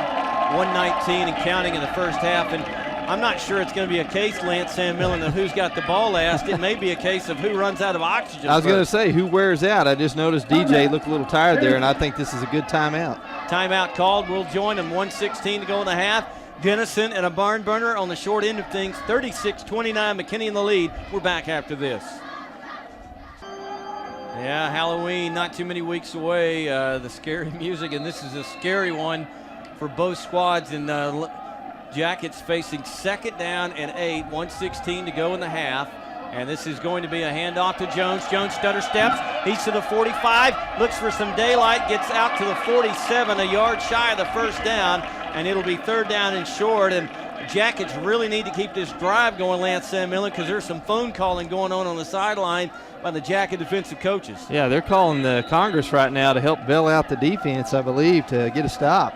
Jordan is going to hand it off. Jones is going to be tackled for a big loss all the way back to the 44-yard line, 43-yard line, and that almost certainly is going to bring the first punt of the night for the Yellow Jackets.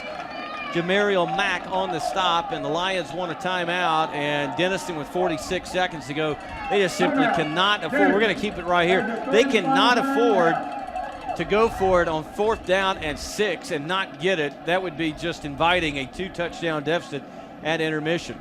Yeah, they're definitely going to have to punt it away, but the The we talked about the Jackets quick strike attack. The Lions definitely have enough time to put points on the board with their passing games. And Lee in the first half, he's just been phenomenal. 18 of 25 through the air, 250 yards. That offsets DJ Jones' 269 yards rushing in the first half. Well, I certainly understand the desire to hand it to DJ Jones, but on 3rd down and 1, it was pretty obvious who was going to get it. That's where I would play fake it to Jones and throw something like a post route over the middle to try to catch somebody in one-on-one coverage. But the Jackets went with the hot hand, and for one of the few times tonight it did not work as Jones actually lost yardage. And Evan Ramsey called on for the 2nd time tonight to punt the football away. Ramsey, pretty good year kicking the football, 7 kicks, 33.0 yard average. But he's had a long of 46 and a couple of touchbacks inside the 20. The Lions may have the block on. They have nobody back deep for this kick as Ramsey will stand at his 28, and the Lions are coming for it. Ramsey's going to need to get a good effort off here. And it's going to be a fake. It's going to be a fake. DJ Jones has it, and he is going to break some tackles, and he is not going to get it.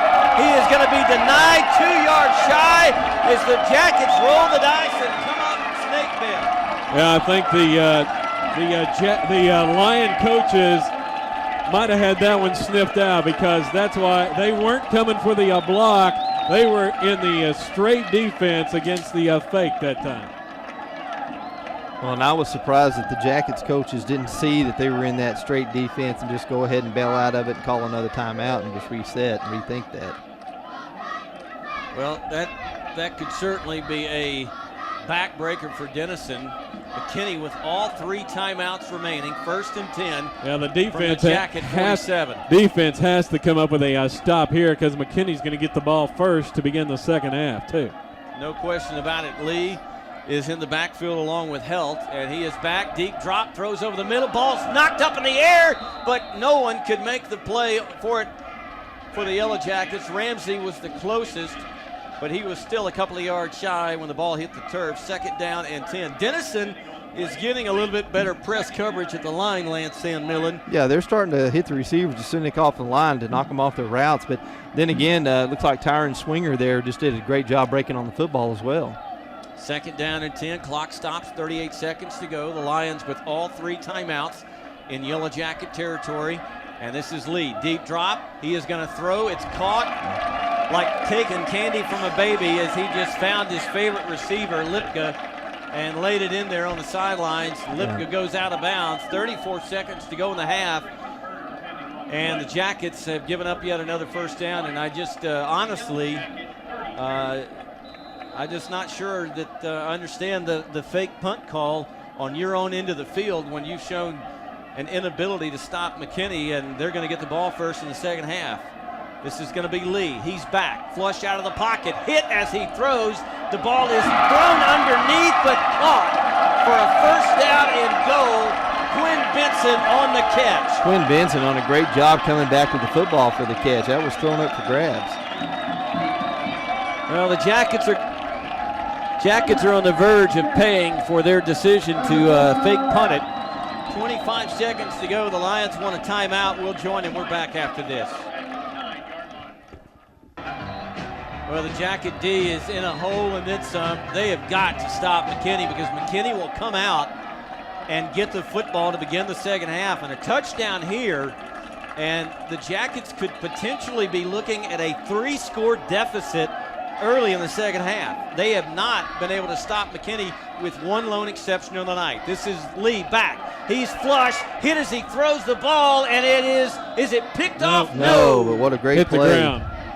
That was a great coverage that time by the Jackets. They had everybody manned up, and Lee had to unload when the pressure got there. The Tyron Swinger on that great break and knocked the football down, almost came up with a pick. Well, the Jackets were they're getting ever closer to sacking Lee, and they were within whiskers of doing it that time, but could not get the job done. How about 2nd and goal from the 9? Huge play for the Jacket D. Helt on the carry, bangs his way to the 5, and he'll be tackled there. 3rd down and goal coming up, and the Lions are going to expend another timeout with 13 seconds to go. 36-29. Denison desperately trying to keep the Lions off the board. We're back after this. back at Ron Poe Stadium, not for the faint of heart if you're a Jacket fan, and I'm faint of heart. 36-29. 36-29 is the score, and there's going to be a mark-off against the Lions. Yeah, I think they had a penalty on that one, a holding penalty. First penalty of the night on the McKinney offense. Well, that really doesn't help the Jacket cause a whole lot, because whether it's 5 yards or 14, Zach Lee has been virtually unstoppable tonight, and they've got to come up with 2 answers here. Lee in the backfield. He's back. Here comes some heat. He's going to step up, flush, throws in the pocket, wide open in the back of the end zone. Busted coverage for the Jackets. Touchdown, Lipka. Yeah, the defenders thought Lee was going to run the football, and they both came up instead of maybe just one, and one staying back with Lipka wide open. So the decision to go for the fake punt has come back to bite the Jackets in a big way, as they are now down 2 scores and face the unenviable prospects of giving the ball to McKinney to start the second half of play. High snap, but Gonzalez's kick is on the way and good. 7 seconds to go in the half, and the Jackets, after taking the lead a few moments ago, have given up 15 unanswered points to the Lions. They trail 43-29, 7 seconds from intermission. We're back after this. Back at Ron Poe Stadium, the shootout continues, and the Lions the upper hand and then some.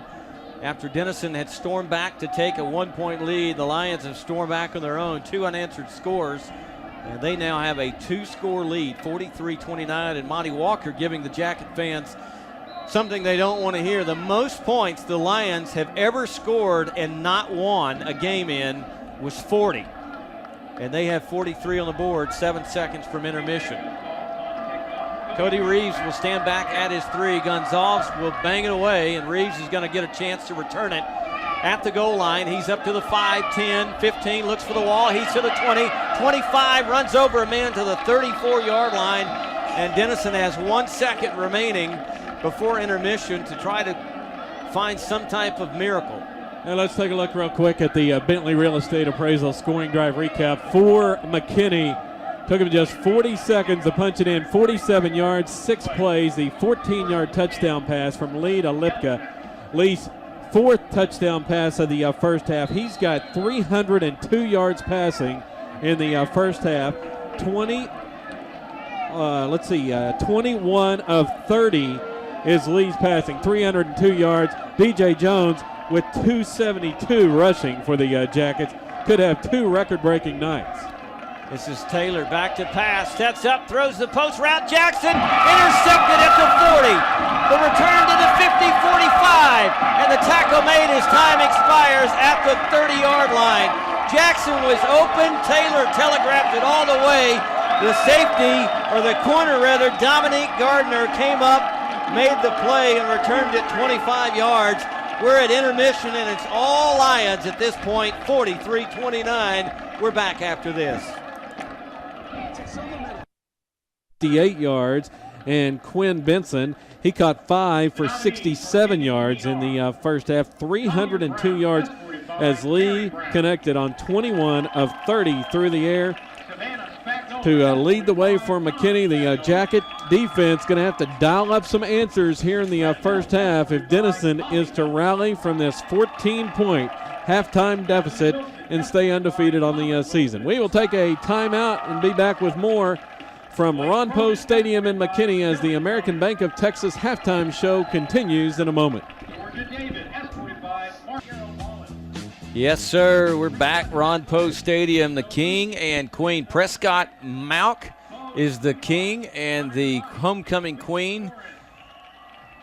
Well, I'm having trouble reading. Georgia David is her name, so congratulations to them. And let's talk real quick as the Jackets are already back on the field. Jason De La Rosa. Jason, you really can't complain a whole lot about the way the Jackets have played tonight. They just simply can't find an answer for Zach Lee. That's the difference in the ball game. Well, offensively, they've done what they have done since day one, and that's score quickly and score most of the time.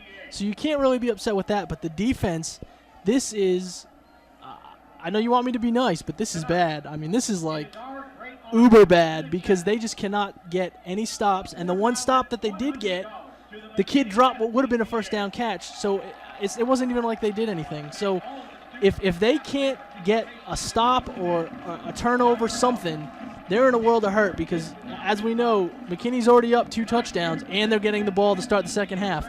If they just go free like they did most of that first half, and they go up 3 touchdowns, I don't care how good the Denison offense is. Okay. They need their defense to get stops, and they need more than one. McKinney's going to get the ball, so what do the Jackets have to do defensively from where you sit? Honestly, I was joking with Vince. I said I would just double team all their receivers and then see what you can do off of that. And I know that sounds ridiculous, but what they did in the first half did not work. And I don't know if it's because, like we had last week against Liberty, the defense was on the field the entire second half because they scored so quickly. So you have guys that are tired that get a 10-second break, and then they're back out there again. And ultimately, to me, if they can't force turnover, because I don't know if they can stop them. If they can't get a turnover or two, I really can't see. Denison would have to score on every single possession just to even have a chance. Yep, that's very correct. A good analogy. Jason De La Rosa with the Herald Democrat. Be sure you check out his fine work online. You can see the story online overnight, and then, of course, tomorrow morning in the Friday edition of the Herald Democrat, the Jackets and the Lions teeing it up for the second half, and the Jackets they're in a world of hurt and have a lot of work to do if they're going to come away with their undefeated record intact in both district and non-district play. And Jacob Powell on the Vision Bank Loan Production Office in Sherman kickoff is going to bang this one deep. It's going to be taken by Jackson at the 5-yard line. He's up to the 10, sidesteps his way out to the 15, and that's where he'll be spilled to the turf. First down and 10 for Zach Lee and the Lions coming up. Your starting lineups brought to you once again by Stanley Buick Pontiac GMC. For the Jackets defensively across the front, Jamae Mundine, Tremel Washington, Devontae Kemp, and Jaqueline Arps. The backers, Robert Petty, Brandon Jeffrey, and Stacy Golston. Reeves and Hughes on the corners, back deep, Traylor and Ramsey. Of course, the quarterback on the starting lineup for McKinney is Zach Lee. Up front, Coronado, Peterson, Leonard, Warren, Smith. It'll be Benson, Jackson, White, and Lipka, the receivers. And it is first down and 10, along with Helt in the backfield. And Lee is going to hand it off to Helt on the first carry, and he's going to get a couple of yards, 3 yards to be exact, before he is brought to the turf. And if there's one bright spot for the Jacket D, gentlemen, they pretty well have figured out Mr. Helt. He's not gashing them quite as much as he did in the first quarter. You know, that first quarter, first series, they just gave a huge dose of Helt all the way down the football field for the first score. Then they got away from it and started throwing the ball a little bit more and found so much success with that, they hardly came back to him as well. That being said, he got 4 yards on first down, sets up second down and 6, just underway third quarter, 43-29, McKinney leading Denison. Lee, straight drop, wants to set up, throw it over the middle. He's got his man caught. Sandwich tackle is made, but it's enough for the first down. It's just simply finding the soft spot in the coverage was Quentin Benson. He laid in between the Yellow Jackets' Shalimar Traylor and the backside linebacker Bam Bam Petty and made the grab, first and 10 from the 31-yard line. Yeah, the Lions did a good job moving the chains in the first half. 21 first downs in the first half. That's number 1 here in half number 2. First down and 10. Jackets hoping they can slow the Lions down here. Helt gets it. He's going to be tackled for a rare loss. There is a penalty marker down. It's going to either be holding or face mask. Yeah, it's going to be a hold on the outside. They had a hold of Jaqueline Arps. Jacob Smith, apparently the guilty party, as Arps was coming down the line looking for Helt. Helt was going to be tackled in the backfield for a loss back to the original line of scrimmage, or just behind the original line of scrimmage. We'll check the penalty. That's one of the, it's going to be it's going to be a face. It is a face mask. The Jackets were pointing the other way, and it is a face mask. Goes against the Jackets away from the play, away from the tackle. Referee Bill Miguel calling it out there. I knew from where the flag was thrown, it was chancy if it was going to be against the Lions. Yeah, we missed it. We missed it. You're going to have to look at it back on the cable play back on Tuesday night. You'll have to catch that. First down and 10 from the 45. Lee and Helt in the backfield, 2 wide either side. Press coverage by the Jackets. Play fake, and this is Lee. He's going to look over the middle. Picked off Trailer. He could have pick 6, 30, 20, 15, 10, 5. Stick it in the end zone. Put it on the scoreboard. Touchdown Denison. Shalimar Trailer with pick 6 from 45 out. Well, that's the way for the defense to answer. They scored their own points. Well, let me tell you how they scored it, folks. Quarterback he had to go to 2 second and third deep receivers because that was great coverage out there on the outside then. You can check that back on the replay. A 52-yard interception return by Shalimar Trailer, his second touchdown of the season, first on a interception. He had the other one on a kickoff return, and Jacob Powell on to try the extra point and cut this lead to 7. Powell has been good on PATs. Somebody jumped for the Lions, I thought. There's the flag, and Powell's kick is good. But the Lions, I believe, guilty of offsides yet again. Well, we said the Jacket defense was going to have to dial up some answers quick in order to turn things around in the second half, and they did right there, and they're going to offsides. McKinney declined, and the Jackets take the point. 43-35. Shalimar Trailer makes some noise on the defensive side of the ball. 52 yards on the pick 6. The Jackets are climbing back into this one. We're back after this. You're ready. We're back. Denison's got something to cheer about. They're still behind, but they're not behind by 3 touchdowns, Kevin Farr, thanks to Shalimar Trailer. Yeah, Trailer, the 52-yard interception return. The Denison defense comes up with an answer on the first series of the second half. See what they can do on this series after the Vision Bank Loan Production Office in Sherman kickoff. Powell is going to boot it deep. It's an end-over-end kick. It's going to drive Jackson back a yard deep in the end zone. He is going to step out. Now he's got to bring it out. He was a yard beyond the line, and he is going to come out to about the 10. That's a mistake on his part. It sure looked like he took a knee when he went back into the end zone. He sure did. That would have been that might have been a safety. It would have been a safety. That was pretty close. He had 1 foot in, 1 foot out of the end zone, and he came within a whisker of going to the knee. Let's check down with Vince Collins. Vince Collins, you had a bird's eye view of that one. Did Jackson take the knee? The officials don't think so, but it looked close from here. It was close, Lynn, but not really close enough. That was a tough call. I didn't get a good view of that one right there. Well, the officials did, and they said that he did not take the knee, so they're going to allow the ball out to the 10-yard line. Denison needs to turn the defensive pressure up yet again. Helt and Lee in the backfield. Denison showing some press coverage. This is a quick hit out in the flats. The Jackets haven't defended well, but it's still going to be a 7 or 8 yard gain. That's about all you can do on that one, Lance Sam. Yeah, absolutely. It's just a wheel route to the sidelines, and that's your linebackers coverage to get out there. And, Shalimar Trailer doesn't have a problem with getting out there and getting in on the play. Farley on the reception on that wheel route. He'll pick up 9, 2nd and 1. 10-11 to go in the third. 43-36. Denison trails McKinney. I call it a quick wheel route, not a deep wheel route. 2 to either side. Helt and Lee in the backfield. And somebody jumped for the Lions. Illegal procedure should be the call. The Jackets came across, but I believe it was going to be the left tackle. Yeah, it is Bo Brashear, Bo Brashear, and he was guilty of jumping. And so they'll back up 5, 2nd and 1, now 2nd and 6. Yeah, Devontae Kemp jumped across there when they drew him off. But Devontae needs to get involved. I haven't had to call his name much. He usually shows up about this part of the ballgame. Lee in the shotgun, 2 wide to either side. Jackets shuffling on the line. Helt along with Lee in the backfield, 2nd down and 6. Here comes the blitz by Denison. And this is Helt trying to string it out. Jackets do a nice job of keeping him from getting the big running lane, but he is going to have the first down.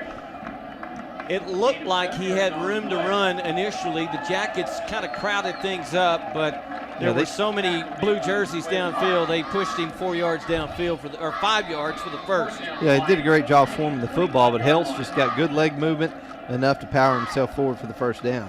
So yet another first down for the Lions, 9:38 and counting in the third. 7-point McKinney lead, 43-36 over Denison. Here on Katy Country, Lynn Burkhead and the crew tonight. Zach Lee in the shotgun, 3 wide left, 1 man wide to the right. That's Jackson. And this is a play fake to Helt. Lee steps up, throws the home run ball for Lipka, overthrew him. He was wide open at the 40-yard line, 2 steps beyond Evan Ramsey, and Lee simply put too much mustard on that one. It was a hitch and go, and when Lipka went, he left the Jacket coverage man a couple yards behind him. He was wide open running the deep post route, but Lee couldn't connect with him. Big play here, 2nd and long. Denison would love to force 3rd and long. That ball was 55, 60 yards in the air. This will be 2nd down and 10, 3 wide to the left. Again, Jackson to the right, Helt and Zach Lee in the backfield. Blitz look by the Jackets. Here they come. This is a handoff. Helt, he's going to elude 1 tackler. He's going to elude another one, and he's going to be wrestled down after a short gain, 3 yards. Late flag. And that's going to go against Denison, I'm afraid. Came from way back downfield. The Jackets are clapping, but we've seen that happen before. I can't imagine on what. They were clapping the last time, and it went against them. It didn't look like Traylor had anywhere close to the face mask on the tackle. Let's see what the call is from our referee. Lions are Bill backing McGill. up. Personal foul. 3 up. Personal foul against the Lions. Yeah, but I could not. I don't know what it would be. They're gonna negate the play, however, and mark it off from the previous spot for some reason, and go half the distance Only to the thing goal. that I can figure is that somebody said one of the magic words before the ball got snapped, because it was a dead ball foul, and it does back them up to the 10-yard line. So it's 2nd down and 25 yards to go. And Lee and Helt in the backfield around the 5-yard line. Jackets crowd the line, then back. Here comes some pressure. Lee is going to be hit for one of the few times. He's going to elude the initial pressure, but not the backside pressure as Mundine gets him along with Golston. Well, Morrison had him for a sack, but he somehow got free. He still picked up 6 yards. Picked up some yardage. So it's not officially a sack, but they do get the pressure on him and tackle him for a very short gain. Well, it's a good thing they got to him because Quinn Benson was streaking down the hash mark there in the seam. 3rd and 15, maybe the biggest play of the night for the Denison Yellow Jackets on the defensive side of the ball. A stop here, and they give their offense a chance to get back on par with the Lions. 3 wide to the near side. Lions left to right on the dial. Lee back, wants to throw. Here's the pressure. Hit as he throws. It's going to be incomplete. That should be grounding. He was still there it is. He was still in the pocket. Wow. Mundine had him. It's going to go for a sack. He's arguing his case. There was not a blue jersey within 25 yards. Now He's not going to win that. He just completely threw it away. There's a flag on the near sideline, however. So these may nullify each other, and McKinney may get 3rd down over again. Could be a sideline. Here we go. 2 penalties on the play. Intentional driving on the offense. Holding on the defense. Holding wipe out to keep it down. Well, as you said, the penalties negate them. We've got a little malfunction in the press box. So much for the Jackets' first. I think the smoke detector in the score box is tied into the scoreboard. So much for the first sack of the night by the Jacket defense. Well, the good thing is all half long they've been getting in Lee's face really the most consistently they've done all night. Big play here again, 3rd and 15. 3rd down and 15, the ball at the Lions 16-yard line. Blitz look by the Jackets, Helt up the middle, spun, dropped, and it'll be punting time for the Lions. Stacy Golston he was left on an island out on the corner, because if he gets by Golston, there is nobody. Yeah, there's a whole lot of open territory out there. Golston makes a great open field tackle to force this punting situation, and I think the scoreboard is short-circuiting. Yeah, see if Cody Reeves can redeem himself from last week here, because he needs a big-time play here. First punt of the night for Jared Farley. He'll stand at the 4. And there's a flag on this one. It's a spiraling kick, and it's Jordan Taylor. He makes a fair grab call, and he dropped it. And the Lions, I believe, have recovered. No, they're going to say Denison I believe did. he got on it. They're going to say Denison did. 3.5 hang another time. dangerous one. Yeah, I don't really understand at all what Jordan Taylor was thinking. There is a penalty marker lying at the 19, 3.5 seconds on the hang time.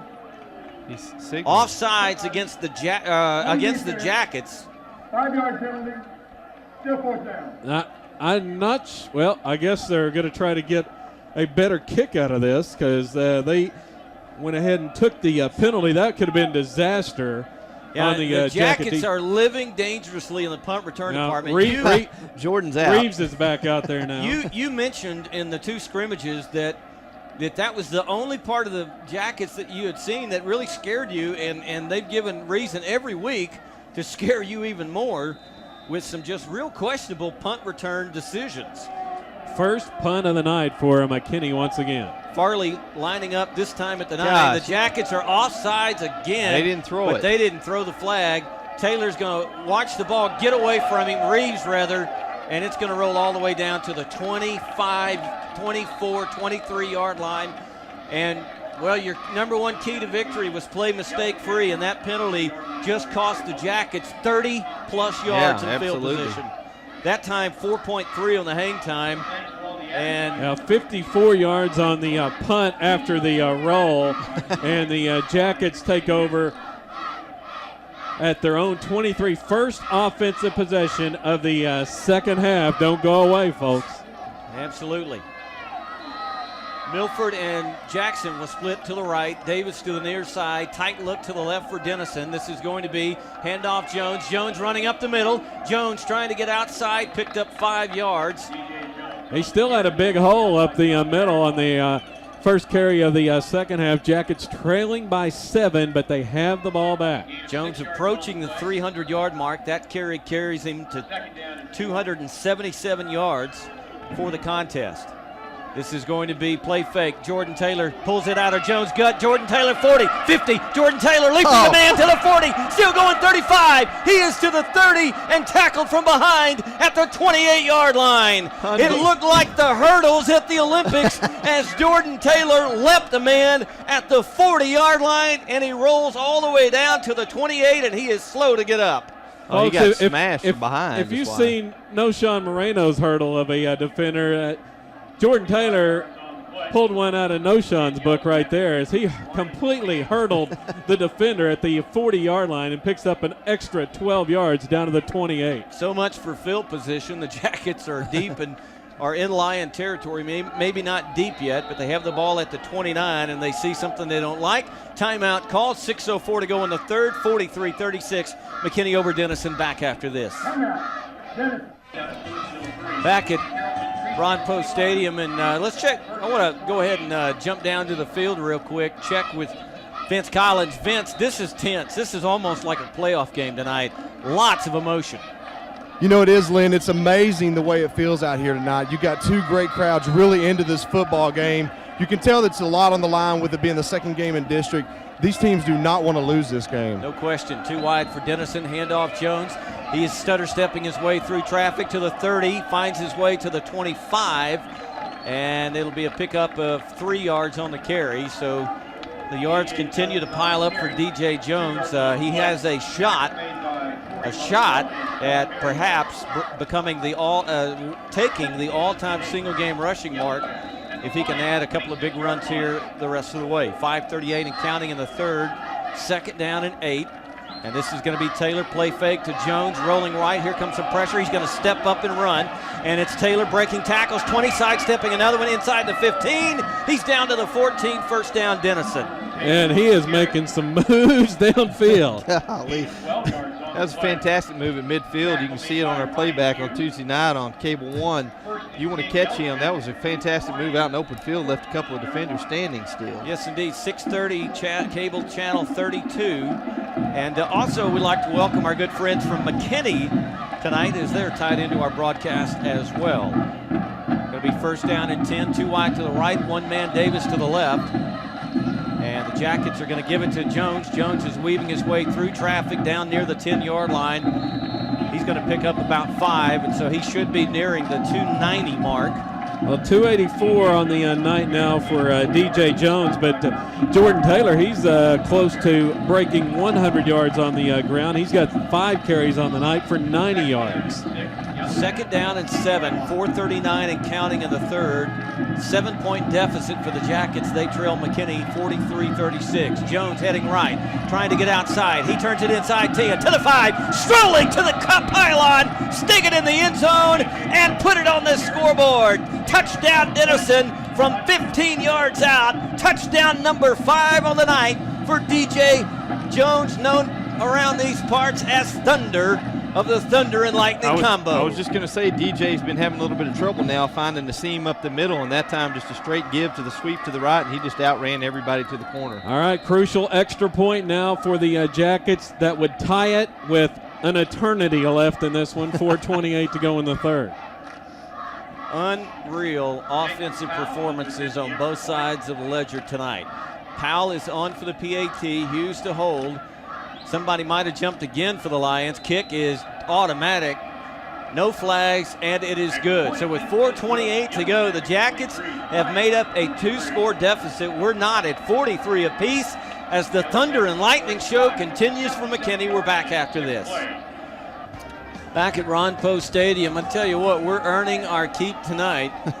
43-43, 86 points in this game. And there we is still a have long time to a go. lot of football left to play. Fourth quarter is going to be interesting on who's got the best conditioning. I can tell you that. You're going to have some legs for this fourth quarter. Well, the most important thing is the Jacket D has answered the call, and they have helped the Jacket O overcome a 2-touchdown deficit. Jacob Powell on your Vision Bank Loan Production Office in Sherman kickoff. Taken by Jackson at the 3. Up to the 10, 15, check that. That's Lipka. He's trying to get outside to the 20, giving chase as the Jackets still wrestling him out of bounds at the 24-yard line. And it'll be 1st down and 10 for the Lions there. 4:18 left in the 3rd, and how about a scoring drive recap, Kevin Farr? Yeah, the Bentley Real Estate Appraisal scoring drive recap this time for the Jackets. 77 yards in 6 plays. Took 2 minutes and 25 seconds. In fact, that's their longest scoring drive time of possession-wise in the contest. And DJ Jones, 5th touchdown run of the night, 10 yards out. The Jackets tie it up at 43 apiece. I think I'm out of ink up here on my scoring drive sheet. I need a new ink pen. Zach Lee's going to hand it off. Helt gashing his way up the middle across the 30, out near the 35-yard line. That's enough for the 1st down. Vince Collins, it's really important. The defense has done 2 big things to start the 2nd half. They need a 3rd here to get the Jackets on the upper hand. Definitely, Lynn. This was an inspired defense coming out of halftime. I'm not sure what went on during that halftime period, but something sparked them. They look more aggressive, more alive, and they're getting in his face now. 2 wide to either side, 2nd and short. Helt on the handoff. He's got the 1st by a step as he goes down to the turf. It'll be 1st down and 10. And if you're wondering, DJ Jones on the night, 5 TDs rushing and 294 yards and counting. And yes, both of those are moving into record territory. The touchdown record rushing on the ground, 7 by Aaron Jackson in a playoff game in 1985 at Munson Stadium against DeSoto, as the Jackets won 49-0, and 355 yards in a playoff victory over Sweetwater. Reggie Hunt, the all-time single game mark, and DJ Jones has both of those in his sights perhaps. Helt is going to be tackled for a short gain, maybe even a loss, as the Jackets got penetration. Tremel Washington and Kemp got the penetration. Jameis Mundine right there as well. Going to be 2nd down and 10, 3:06 to go, and you can almost feel the crowd collectively grabbing their breath for what could be a 4th quarter to remember. Great road crowd making the trip on a Thursday night down from Grayson County, and good house here from the McKinney Lions side as well. 2nd and 10. Lee is going to check and change the play at the line of scrimmage. He is going to give it to Helt, comes near side. Helt is going to be tackled after a short gain and he's still on his feet. They're going to give him forward progress up to the 43-yard line, and that's going to set up 3rd down and about 5 yards to go. Clock at 2:27 and counting in period number 3. It's like McKinney electing to get back to help and get back to running the clock a little bit just to see if they can have some ball control that we talked about the Jackets would want to have in this game as well. The Lions 0 for 2 in 3rd downs here in the second half after just being nearly unstoppable in the first half. Jackets playing straight up coverage, 3rd down, about 5 to go. Now they show blitz. Lee back, here comes pressure. He's going to throw, got his man in stride, and it's a touchdown. Lipka, he caught it in stride, and the Lions have the lead again with 1:56 to go. 57 yards on the strike, and he was just simply 2 steps in front of Ramsey. And it was there was pressure in Lee's face, but he stepped up nicely in the pocket despite the white jerseys and laid the ball on the money. And the Lions have reclaimed the lead with 1:56 to go in the 3rd quarter. I cannot get over this. It's just unbelievable. It's just back and forth. Well, now the pressure back on Denison's offense to keep it that way. And the Lions, Gonzalez will be on for the PAT. Lipka, well, DJ Jones has had 5 TDs tonight. How about Mr. Lipka, Matt Lipka? He's had, or Lee rather, has had 5 touchdown passes. On the scoring team, at the 15-yard penalty. Well, now the Lions are penalized after the touchdown, so the Jackets are going to get a short field to receive the kickoff. Matt Hansen on the hold as Gonzalez will handle the kicking duties. The Jackets might have jumped, no flag, and the kick is good. Timeout on the field, 1:56 to go in the 3rd. How about 93 points, folks, and still counting. 50-43, McKinney leading Denison. We're back after this. We're back at Ron Poe Stadium, and delivered on all accounts. The shootout is historic. No matter how it ends, somebody's going to lose despite scoring more points than they've ever scored in a loss. 50-43 is our score. McKinney has never lost when they've scored more than 40 points. Denison has never lost when they've scored more than 43. Somebody's going to lose tonight. And right now the Jackets are on the short end of things. So you got DJ Jones and Shalimar Traylor on the outside with Cody Reeves deep receiving. Gonzalez is going to kick on the Vision Bank Loan Production Office and Sherman kick. High spiraling kick. It's going to be taken by Traylor at the 25. Traylor 30. Traylor 35. Trying to get outside 40. Traylor still going and tackled at the 47-yard line. If he had eluded that man, he had the kicker to beat. But he goes down on a nice open field tackle on the corner. And Denison starts with great field position, trailing 50-43. 1:48 left in the 3rd. Yeah, the Bentley Real Estate Appraisal scoring drive recap, this time for McKinney. 75 yards in 5 plays. They score on a 57-yard touchdown pass from Lee to Lipka. His 5th touchdown pass of the night. He's got 379 yards passing. DJ Jones, 5 touchdowns and 294 on the ground. Jones is going to add here as he goes up the middle, breaks tackles, 8-9 yards on the carry. He's over 300. He's over 300 with that one. And Vince Collins, DJ Jones has been absolutely electrifying. We're seeing 2 kids tonight, Zach Lee and DJ Jones, that are undoubtedly going to play on a lot of Saturdays. Definitely, Lynn. He's a kid with a lot of talent. He's still young. We've got him for 1 more year, and he seems to get better and better as the game goes along and with each game in the season. Very impressive tonight. You know, that in face mask. Yeah, going to be 15 yards tacked on there. And incidentally, this is the first Denison first down all year by penalty. And, you know, the scary thing, gentlemen, for both squads is that Lee and Jones and Taylor are juniors. Juniors. They're scary good as juniors. Imagine their senior years. Jones on the carry, weaving his way through traffic. He could be gone. 20, 15, 10, 5. Stick it in the end zone. Touchdown number 6 for Denison and DJ Jones. That one goes from 30 yards out. This is just, DJ Jones is just putting on a clinic of speed out there tonight. I'm going to tell you, gentlemen, no matter how this ends, this is right now the greatest football game I've ever attended. It's the funnest. If you don't care who wins, this is a dandy. 332 yards rushing and 6 touchdowns for DJ Jones. And we still have a quarter and a minute 28 to go. Unreal. Powell on for the PAT.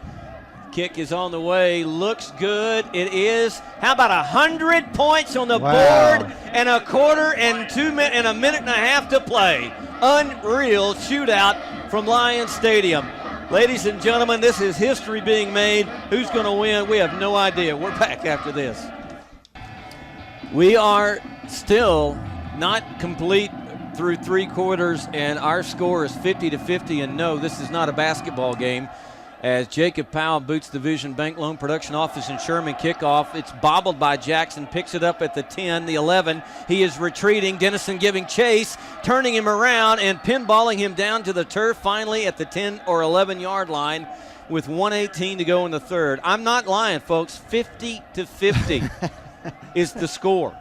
And we still have a quarter and a minute and 18 seconds to play, and it is not out of the realm of possibility that the final tonight will be something akin to a 6-man football game, perhaps 70-something to 60-something. Yeah, let's take a look at the Bentley Real Estate Appraisal scoring drive recap. 53 yards and 2 plays. DJ Jones' 30-yard touchdown run took the Jackets just 28 seconds on that touchdown drive, and we've still got a minute 18 to go in the third quarter. Lee with 2 receivers to either side, standing at his 6, hands it off to Helt. Helt bursting up the middle for 5, 6, 7, 8 yards before he is brought to the turf, and the clock will roll 1:10 and counting in the third stanza.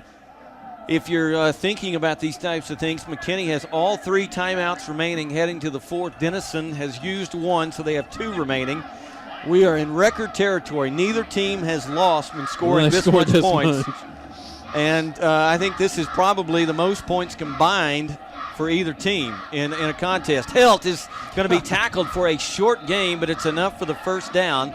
And so they'll move the sticks with 43 seconds to go in the third and send us, and we're still 2 or 3 plays away from what we hope is jacket quarter. Yeah, Helt just won't be denied when he only has a few yards to gain. Folks, lowered his head, kept the legs going, and drove the first down. Do not go to bed early tonight, folks. And by all means, set the DVR Tuesday night, 6:30 on Cable Channel 1. Oh, mistake. Pass is dropped out in the flats, a little swing pass. They intended to hit Quinn Benson, and you know what? That was one of those that was clearly a little swing pass, but 1 yard back upfield, and it would have been a lateral, not a pass, and would have been a live football, and the Jackets pounced on it, but looked at the officials, and he said, 27 seconds to go, 2nd down and 10 for Lee and the Lions. And the Jackets have been in the Coliseum against the Lions all night long, and the Lions have had their way. Blitz look by the Jackets. They'll back out, hand off Helt. Check that. Willis into the game for Helt, and he's going to gash his way for 7 yards out to the 30 on what may be the final play of the third period. And in fact, I believe that is going to be the final play of the third period. We'll check momentarily, make sure that that's going to be the case.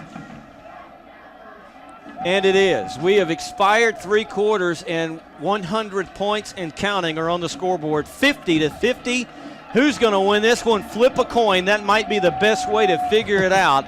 As the shootout, the nuclear meltdown of the scoreboard continues from Ron Post Stadium after this. We're back, Ron Post Stadium, the highest point margin in a Denison game, 47-46 the loss several years back in Waco to Kerrville-Tivy, 93 combined points. McKinney earlier this year, a 71-40 loss to Dent Ryan, 111 points, so historic territory for both schools, as both schools likely to be involved in their highest scoring games of all time. Denison already is, McKinney very likely to be. 3rd down and short. Lee hands it off Helt. Helt breaks the line of scrimmage. Look out. He is going to be tackled at the 45, and he was one man from going the distance. And the man that stopped him, Cody Reeves, came over. It looked like Mundine had a little help, but it'll be 1st down and 10. Jaqueline Arps getting up slow, trying to get back on the defensive side of the ball. Yeah, picks up 16 on that big run by Helt, and he is up to now 165 yards rushing himself. Helt is checked out. Willis is in the game. 1st and 10 from the McKinney 46-yard line. As Lee is going to fake the handoff to Willis, steps up, wants to throw, no one open, throws it downfield, got a man, overthrew him. Had a man, and it was a touchdown in the making, but Jackson was playing for the ball to come to him a little softer than it did, and I tell you don't think what, Vince was down there where you could see, but he was past the line of scrimmage. he was close, there's no question about it. Past it. But that's twice tonight that Lee has had potential touchdowns that didn't happen because he just simply put too much mustard on the ball, because both times, Lipka one time and Jackson that time, were open. 2nd and 10 from the 46, 11:31 to go in regulation. Denison and McKinney, 3 wide to the left, 1 to the right. That's Jackson. McKinney right to left on your radio dial. This is a handoff. Willis heads right. There's a Jacket, going to drag him down. Devontae Kemp. Yeah, great penetration by Kemp, and then following it up is Jeffrey, who wraps up for the final put down on the tackle. And 3rd and long situation now for the Lions. This is a huge play for the Jackets. It might even be 4-down territory for Zach Lee and company, the way this game is going. But Denison would love for the stop here and a chance to get up, one leg up on the Lions. 3rd down and 12 from the 44, 10:56 to go in regulation. 50-50 our score. Helt in the backfield along with Lee. Lee pumps. Here comes the backside heat. He is going to throw. It's going to be dropped, or one hopped rather. It would have been short of the 1st down anyway. Yeah, short off the 4th down and 12. And what does Bobby Rays do here? Is it 4-down territory for his McKinney Lions? On 4th and long, you have to kick it away, I would imagine. They're going for it. I think they could learn from the Jackets' first half right here, I promise you. They're going for it. That's a quick kick. 4th down and 12 from the 44-yard line. The Lions are going to apparently go for it. I don't know, from their own 44. He's back in a quick kick. And it's a quick kick. And it is a good quick kick. No one is back for the Jackets. It takes a Denison roll and will be killed by Hansen at the 20-yard line. And so the Jackets got a little break there in that the ball did not continue to roll. Denison was taking no chances on the Lions going for it. So here's the opportunity on the kick, 4.4 the hang time. The Jackets have been looking to get back a leg up since the first series in the game. They have their opportunity now. They led by 1 at 29-28, but it was only briefly. This is their first chance at taking the lead since. DJ Jones, a touchdown away from tying a school record. And this is going to be Jordan Taylor. He's 30. Jordan Taylor, he's 40. Jordan Taylor is out to the midfield stripe as he will go over the century mark tonight after the play fake to DJ Jones. Yeah, that drew them all up because everybody was looking for DJ Jones on that play, the first play of the series, and Taylor goes for 28 yards. 49-yard line is where they'll mark him down, the Denison 49. 10:24 to go in regulation. The Jackets 1st down and 10. 2 wide, Milford and Davis left. Jackson to the right. Left to right on the radio dial. This is going to be DJ Jones. He's got it. Flags on the play. It's going to be illegal procedure against Denison as DJ picks up 4 yards. Flags were thrown by the line judge. But the way this is going, if I'm Denison, I may want that play back instead of the 4 yards. Well, there is some discussion. I didn't see anyone jump off sides from McKinney. No one really seems to be celebrating, so let's see what the call is. I'm sure it's going to be illegal procedure, and that is the call against Denison. That'll back them up 5 yards. I think they got him for illegal formation. They didn't have enough guys up on the line of scrimmage, so they're actually going to mark it from where Jones carried the ball to. It'll be a spot foul, and so it's from the line of scrimmage. You're right. It is just a 5 down. I thought it was a 7-yard penalty, and I could only figure that out as it was a spot foul. This is going to be 2 wide to the right.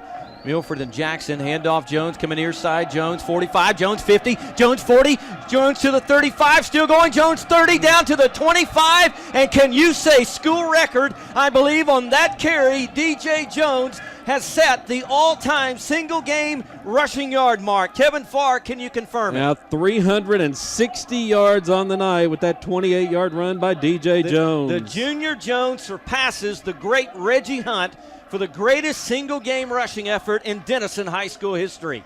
1st and 10. Jones the carry again. Nowhere to go as he tried to head right. There was nothing there. Sidestepped and got back to the line of scrimmage. It'll be 2nd down and 10. 9:25 to go in regulation. Our score 50-50. DJ Jones, a special player. Took me 4 ball games to get that many yards. Unbelievable. I think it took me an entire career to get that many yards. 2nd down and 10. 2 wide to the left, 1 to the right. Jones heading left, looks for daylight. He's going to be tackled for a rare loss, for a loss of 1. And that's going to set up 3rd down and long. And Denison desperately needs to take advantage of this possession. They cannot afford to miss a touchdown here. In fact, this has got to be 4-down territory, you would think. DJ's just gassed, I believe, here. I actually 3 thought Taylor wide kept to the ball. right. Davis to the left. 3rd down and 11. The Jackets in Lion territory. Taylor back. He's going to set up the screen to Jones. Jones at the 20. Jones 1st down. Jones 10, 5, touchdown! Stick it in the end zone. Put it on the scoreboard from 27 yards out. Touchdown DJ Jones as he ties the school record for most touchdowns in a single game. Unbelievable. Well, I've talked about it before the game about the screen pass, getting him outside, and you save it for an opportune time here to use it. My goodness. And actually, that was the first pass attempt of the second half by Denison. And it goes for 6. Huge extra point here. Powell on. Aston Hughes to hold as the Jackets get the lead for the first time in the second half. Good snap, good hold, good kick, is it? Oh, it lipped a little left, but it's still good. And so Denison takes a 7-point lead, 8:26 to go in regulation. Don't go away. 107 points and counting. We're back after this. We are back, and we're getting 3 football games worth tonight, 57-50, and we've still got 8:26 to go in the game. And the Denison Yellow Jackets, for only the 3rd time tonight and the 1st time in the second half, had the lead over the Lions. And they finally have gotten that leg up, forcing the Lions to have to play catch-up now. Vision Bank Loan Production Office in Sherman, kickoff coming up. Jacob Powell is going to put the foot into this one. It is a strong kick back to the 6, taken by Jackson there, 10. He's up to the 15. Look out, he's to the 30. Look out, he may be gone. He is gone. He's to the 40. No, the kicker, Jacob Powell. I didn't see him there. There's a penalty marker laying at the 40. The Jackets were offsides on the kickoff, and they're going to decline this one and take the ball. It was Lipka that got the big return, not Jackson, and Lipka has got blazing speed. And Powell saved the touchdown. I didn't see Powell on the sideline, but he had gotten the angle and made a great open field tackle to save the touchdown. Yeah, they're going to decline this one and take the football deep in Denison territory. So just like that, the Jackets in danger of giving up the lead.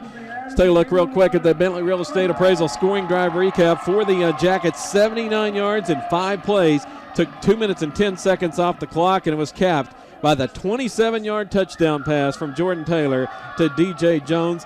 The Powell extra point, 57-50, the Denison lead. All kinds of time left. 80 is not out of the question for either one of these squads tonight. This is going to be Lee. He's going to hand it off. Helt runs into the pile, breaks it, 20. Helt gone. No, he stepped out of bounds. Gone, but he might as well have been gone because there's a late flag. Well, Brandon Jeffrey had he's got a gripe on that one because Helt stepped out of bounds, but he kept on running down the sidelines and was hit by Jeffrey. How does he know that the ball went out of bounds? The whistle, that's what he had to be listening for. Vince Collins, was there a whistle on that play?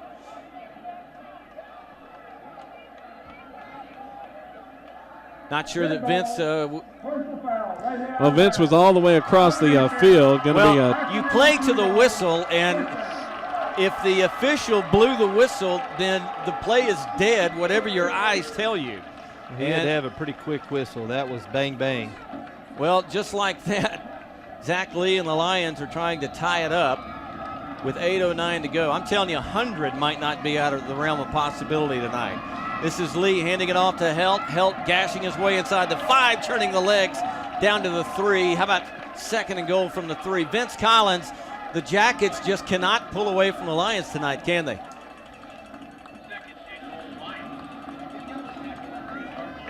Well, we've got trying to get Vince Collins down on the sidelines, but the Jackets have had a lead twice before, and they were unable to hold it. And this is going to be Helt on the carry, hit, driving his way, touchdown. Well, he's got some thighs, my friend. Yep. And he used them as he drove 2-3 Yellow Jacket defenders to the goal line. He just wouldn't be denied that series. You could see it in his legs that every carry he was running harder than he's run.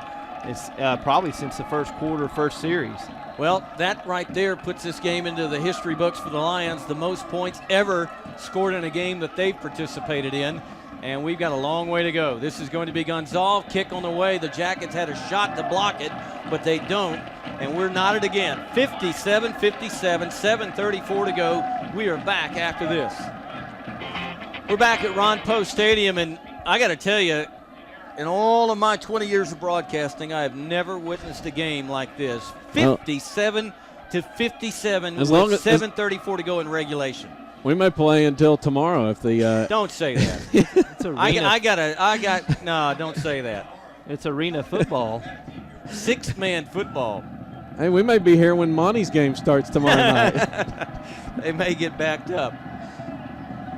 Monty thought he was just going to have a nice leisurely night tonight. Now watch the onside. Something's got to give in this game. Gonzalez is going to approach it, and There it it is is. the onside. The Jackets up in the air. The ball's loose. McKinney has it. Unthinkable that the Jackets would be victimized twice in the same game at the same juncture when they had finally gotten the leg up on the Lions, and they blow it again. It's deja vu from the first quarter. Let's take a look quickly at the Bentley Real Estate Appraisal scoring drive recap. 31 yards in 3 plays for the Lions as Helt scores from 3 yards out to cap that quick 52-second drive. And now McKinney has it with a chance to retake the lead now This is just gut check time at for the defense. Denison 45. Well, the Jackets, they're going to hate looking at the game film. They've been victimized twice by Bobby Reyes. Ball tipped, almost picked for 6 by Shalimar Trailer. No, that's not that would have Shalimar. been Golston, rather. He needed a step and a half to make the grab, Yeah. as I believe it Aaron was Morrison Aaron with Morrison that great that- penetration He that got time. his big paws up and deflected the flight of that ball. 2nd and 10, 7:28 to go, and the Jacket D has got to come up with a stop here. They just cannot afford to continue to play from behind. Just got off the football field. Well, they've done a better job in the second half. They've only given up 77 yards through the air in the second half. Lee and Helt in the backfield. This is a straight drop by Lee. Wants to throw. Caught. 30. Out of bounds at the 29-yard line. Jason Lipka. And I don't know how you can let him go. Matt Lipka, rather. And I'm going to tell you, I tell you what, if Denison loses this game, 3 special team plays will be the cause. 2 onside kicks. The last one probably the one they're going to hate the most to look at on film. It's just almost inexcusable to get burned for that again. And then the fake punt attempt late in the first half that went awry, and now they've got their hands full. McKinney at the Jacket, 29, looking to get a leg up on Denison again with 7:21 to go. Play fake. Here comes some heat. Lee is going to be stepped up into the pocket, throws for Lipka, got it inside the 20, down to the 10. As I told you, there ought to be 3 guys on Matt Lipka every time he's on the field. Matt Lipka's getting up slow after that. There were 3 guys that pounded him out of bounds. Yeah, he is a little slow to get up. Jackets were coming with the heat that time and got the pressure on Lee, but he avoided the pressure, stepped up in the pocket. They've had heat around him all night, but they have yet to make an official sack. 7:05 to go in regulation. First and goal from the 10. It's going to be Helt on the carry. His legs are chopped out from under him as he crossed the 10. He got to the 8. Second and goal from there. The problem is going to be this. McKinney is going to be very content to take time off the clock right here, and that is going to make it an absolute must-score proposition for Denison if the Lions cash in points here. You're giving DJ time to rest on the sidelines is all I'm thinking. Well, he may need it as the Jackets victimized by the onside kick for the second time tonight by Bobby Reyes' squad. Loft to the end zone. Jackets bumping and grinding and incomplete. Great coverage by that was Will Rogers on the attempted catch. Yeah, but they were throwing the fade and Ashton Hughes on the coverage, and he was step for step with the big tight end. 6'4", 200 against somebody 6'1", and Hughes appears to be a little shaken up. So third down once again. See what the Jackets can dial up here. And this is 4-down territory for the Lions. They're not going to kick a field goal here. I can guarantee you that. Helt and Lee in the backfield. 2 wide to either side. Denison showing the blitz.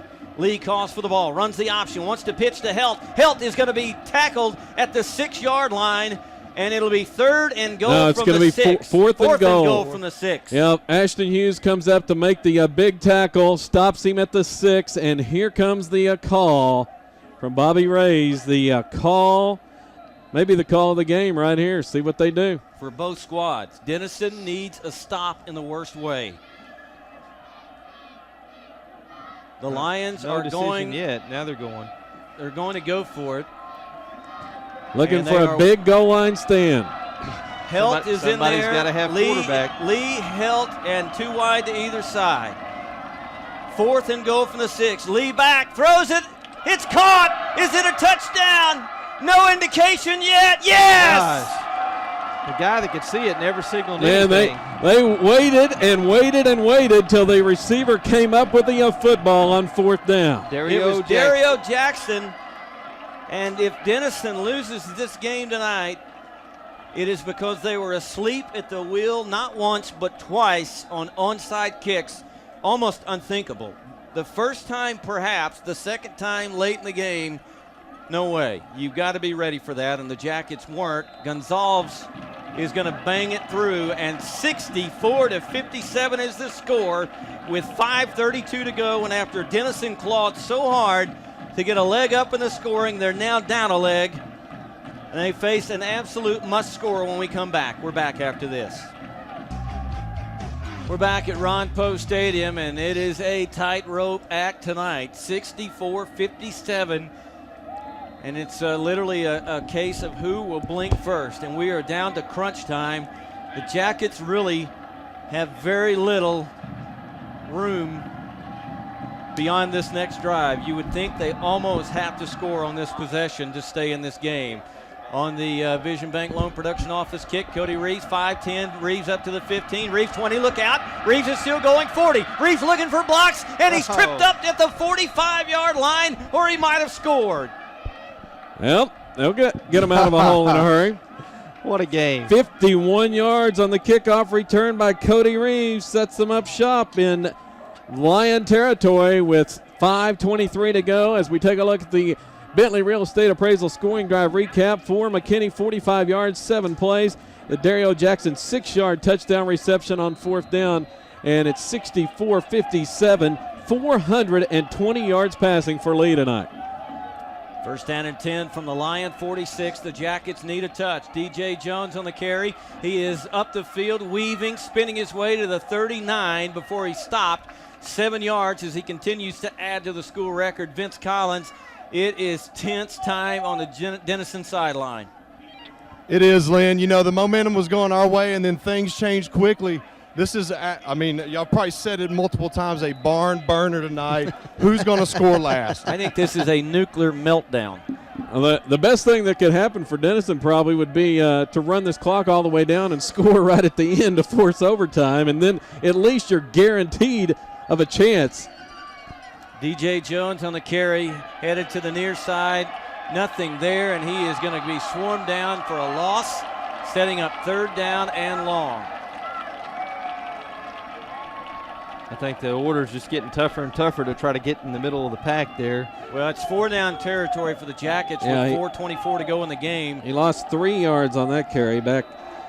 And here you look back at the screen pass or maybe Taylor on a keep to the outside. Well, the thing you've got to do here is you've got to get enough to make it manageable on 4th down if there is a 4th down play. So you've got to pick up positive yardage here with 4:06 and counting in the football game. 2 wide to the near side. Davis, the lone step back to the far side. Jordan Taylor calls his own number, and I believe he's going to be close to the 1st down. Bodiger wants it. He's going to be a step shy. How about 4th down and less than 1 foot coming up for the Jackets? And I think the Lions, it looked like the Lions were kind of expecting that one because he faked the handoff to DJ Jones on the left side, and there was clear sailing out to the left side if he leaves it in the gut of DJ. Mike, timeout call because the ball game may be riding on the line for the Yellow Jackets. We're back after this. The Lions lead in a historic slugfest, 64-57 from Ron Poe Stadium. We're back after this. All right, ball game might be, and I repeat, might be on this play. It is 4th down and 1 yard to go for the Jackets. They will go for it, trailing 64-57 with 3:39 to go in regulation. They will send Matt Davis to the left, Hudson Milford to the left, and Jackson to the right.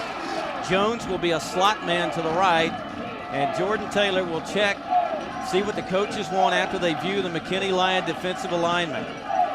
4th down, less than 1, and Taylor will bark the play. Timeout call. Oh, boy. That could be huge. Well, that could be.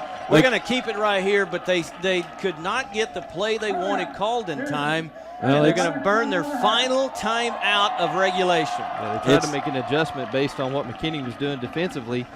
Just didn't get the adjustment in quick enough. It's definitely, as you said, probably going to rest on this play to keep this drive alive now because the Jackets are out of timeouts.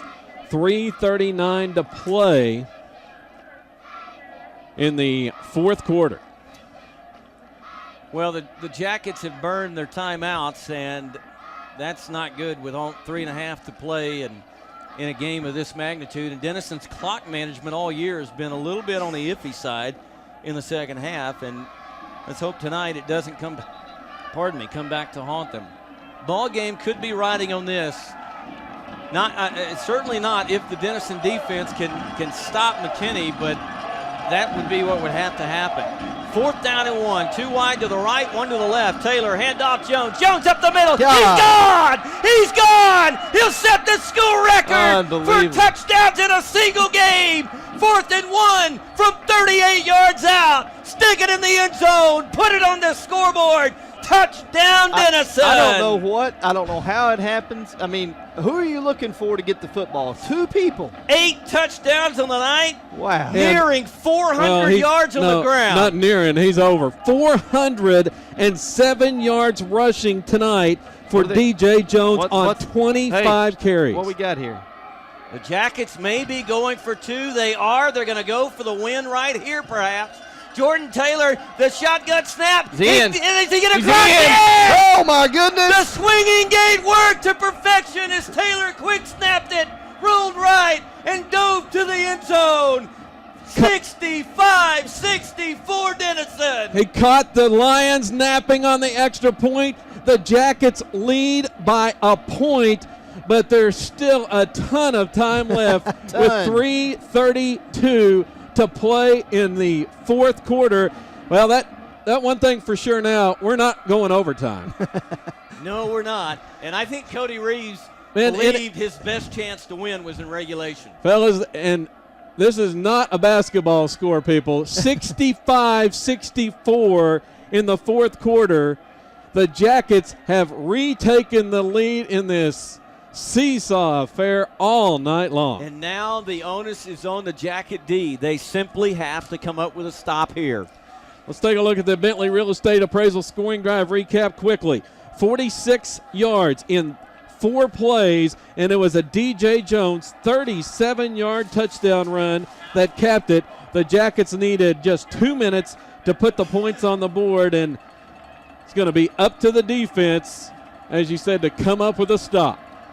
What kind of DJ kickoff do you do here? This is just You don't kick it to Lipka. My I can goodness. assure you that. Jackson is pretty fast, but Lipka is much, much faster. Jacob Powell in the Vision Bank Loan Production Office in Sherman kickoff, and this is going to Lipka at the 5, up to the 7 on the grab. He's into the 20. Lipka still going and sandwiched down around the 26-yard line. Now good coverage on that one by the And Jackets. so the Jackets need a defensive stop or a This is turnover it. here. This could be the ball game for Denison. Although McKinney has all 3 timeouts remaining, so even if Denison Denison will be glad gets if they the take ball them. back, McKinney would force them to have to get a first down. They are gassed. Everyone is gassed. out I there. don't think any player on this squad, on this field, is doing anything but sucking for oxygen right Jacket now. defense needs a turnover in the worst way right now. Lee and Helt in the backfield, 2 wide to either side. Press coverage look by Denison. Here comes the delayed blitz.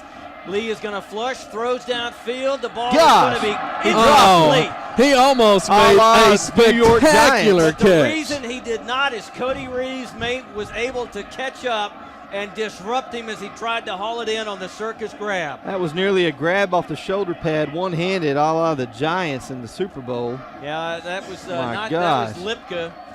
Was that Lipka out there? I believe it was. Check that. It was Dario Jackson out there. 420 yards passing for Lee tonight. 407 yards rushing for DJ Jones tonight. Clock stopped with the incompletion. 2nd and 10. The Lions at their own 26, down 65-64. Can the Jacket D hold or come up with the turnover? This is Lee back to pass. Has some time. Here comes some pressure. He is going to throw Dropped. incomplete. Yeah, it hit the the ground. turf. Waved off on the other side of the field. Going to be Pleading third his down. case was Quinn Benson, but the official said no way. Well, he got the call down in the end zone a while ago on that similar play, but not that time. Third and 10. 2 plays perhaps, and Denison might be able to, with a first down, get a victory in this epic shootout from Ron Poe Stadium, but they've got to stop the Lions here. 3 wide near side. Denison, 3-man front. Here comes some backside heat. Lee, as he throws the ball up for grabs, picked off. Evan Ramsey has picked it at the 48-yard line. And the turnover we were calling for from the Jacket defense. The biggest play of the game comes up by the Jacket defense, who has been much maligned all night, allowing 64 points and 400 plus through the air. Now it's up to the offense to milk this last 3 minutes. Zach Lee just put a little too much air underneath it. Maybe his arm's gassed. I don't know. It just couldn't quite get it out there where he wanted to. There was a lot of heat in his face. He had to lot. step up, and he had to get the ball over the hands that were up in front of him. And I just think he couldn't see the receiver very well. Jackets with a 1-point lead, Different 3:04 to quarterback. go in the game. This is going to be Ramsey, the quarterback, and Yeah, it was DJ Jones on the run, but Jordan Taylor may be hurt. Monty Check Walker with Vince said if we can. that he was holding his left hand, which we need to check down with Vince Collins. Timeout by the Lions with 2:58 to go. We're going to keep it here. And Vince Collins, Jordan Taylor not in the game. He's there coming to the huddle, but is something wrong with him? No, guys, I think they just took him out for the time being. This game's pretty much in hand. All you got to do is hand the ball off. He's block right now, but I will check just to make sure. In hand? That's the most absurd thing I've heard all night. I'm not. This game's not been in hand all night. I'm not going to rest until 5 minutes after it's over. I don't know if it'll be in hand with the triple zeros on the scoreboard. This. If you can force McKinney to burn their timeouts, but one first down may do it. Yeah, we were talking about that defensive interception by Evan Ramsey. Okay, Give Jordan's back Jimmy Mundine a lot of credit. He had the pressure in the face of Lee to force that errant throw. Milford and Jackson to the right, Davis to the left. Taylor back in. And Taylor's back in. He was kind of holding his left hand. He's going to hand it off DJ. DJ plows straight ahead. Good hard run. Good hard run to the 40-yard line. He's going to be 2 yards shy of the first down. Let's see if the Lions burn the timeout here. And they will. I think DJ realized how important it is to get to that first down marker. All right, the Lions have burned their second timeout. They're down to 1, and So the ball game is riding. It's 4-down territory maybe for Denison, 2 yards, and they may be able to salt this one away. Well, 2 yards basically in 2 plays because there is no way the Jackets are punting this one away. 2 yards and they have it in hand, Vince says. Let's check down with Vince Collins. Vince, VC, I got to ask you, man, have you been hanging around an exhaust pipe down there? This one's in hand.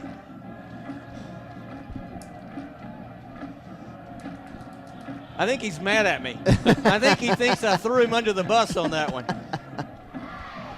That produced an eruption of laughter from our press box. The Jackets are 2 of 5 on 3rd down conversions tonight. We love you, V. I hope you're right. This one is in hand. All right, here we go. Huge play. 3rd down and 2 for both squads. Matt Davis split wide to the left. Hudson Milford and Devin Jackson wide right. Jones and Jordan Taylor in the backfield. 3rd down and 2, 1-point Denison lead. It is Jones on the carry, first down. Bowled over, but first down. Man, he got some massive blocks up front by Bodiger and company. That one was right up the gut. And we'll see if the Lions are not going to burn that timeout now. They're going to see if they can stop Denison and call that timeout on 3rd down. Well, actually, if you're a McKinney fan, the best thing that might happen is if the Jackets score and give your offense the ball back. Now, remember, McKinney could go for 2 in the win.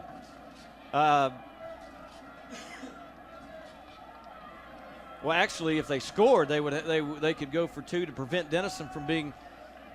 It's just simply the Jackets need to control the ball. Jordan Taylor calls his own number. He's down to the 30, and one more first down, and it is over. As McKinney can stop the clock one more time, the ball is at the 31-yard line. 2nd down and 4, 2 minutes, 4 seconds, and counting. In what has to be the most epic shootout of all time for either school. Folks, you thought the Battle of the X game last year was wild. This one takes the cake. The Jackets are going to milk the clock. They're going to milk every last second off the play clock. And this is going to be Jones on the carry, breaks a tackle, then another, runs upfield to the 21st down, and unless the Denison Yellow Jackets turn the ball over, they will win their 5th game of the season in dramatic, electrifying, come-from-behind fashion. And a war is what it's been tonight. And DJ Jones now with 429 yards rushing and 7 touchdowns on the ground. 7 rushing touchdowns, 8 overall. The school record for most TDs in a game ties Aaron Jackson for most rushing TDs in a game. And he has the all-time single-game rushing record over Reggie Hunt. He gets it here. Jordan Taylor, 20.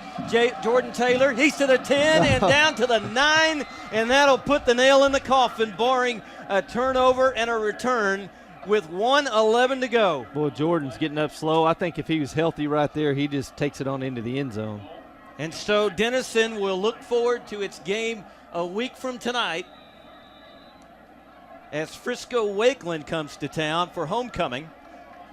Marty Secord and his standout quarterback son, Will Secord, who is committed to Arkansas. They might ought to just take a knee.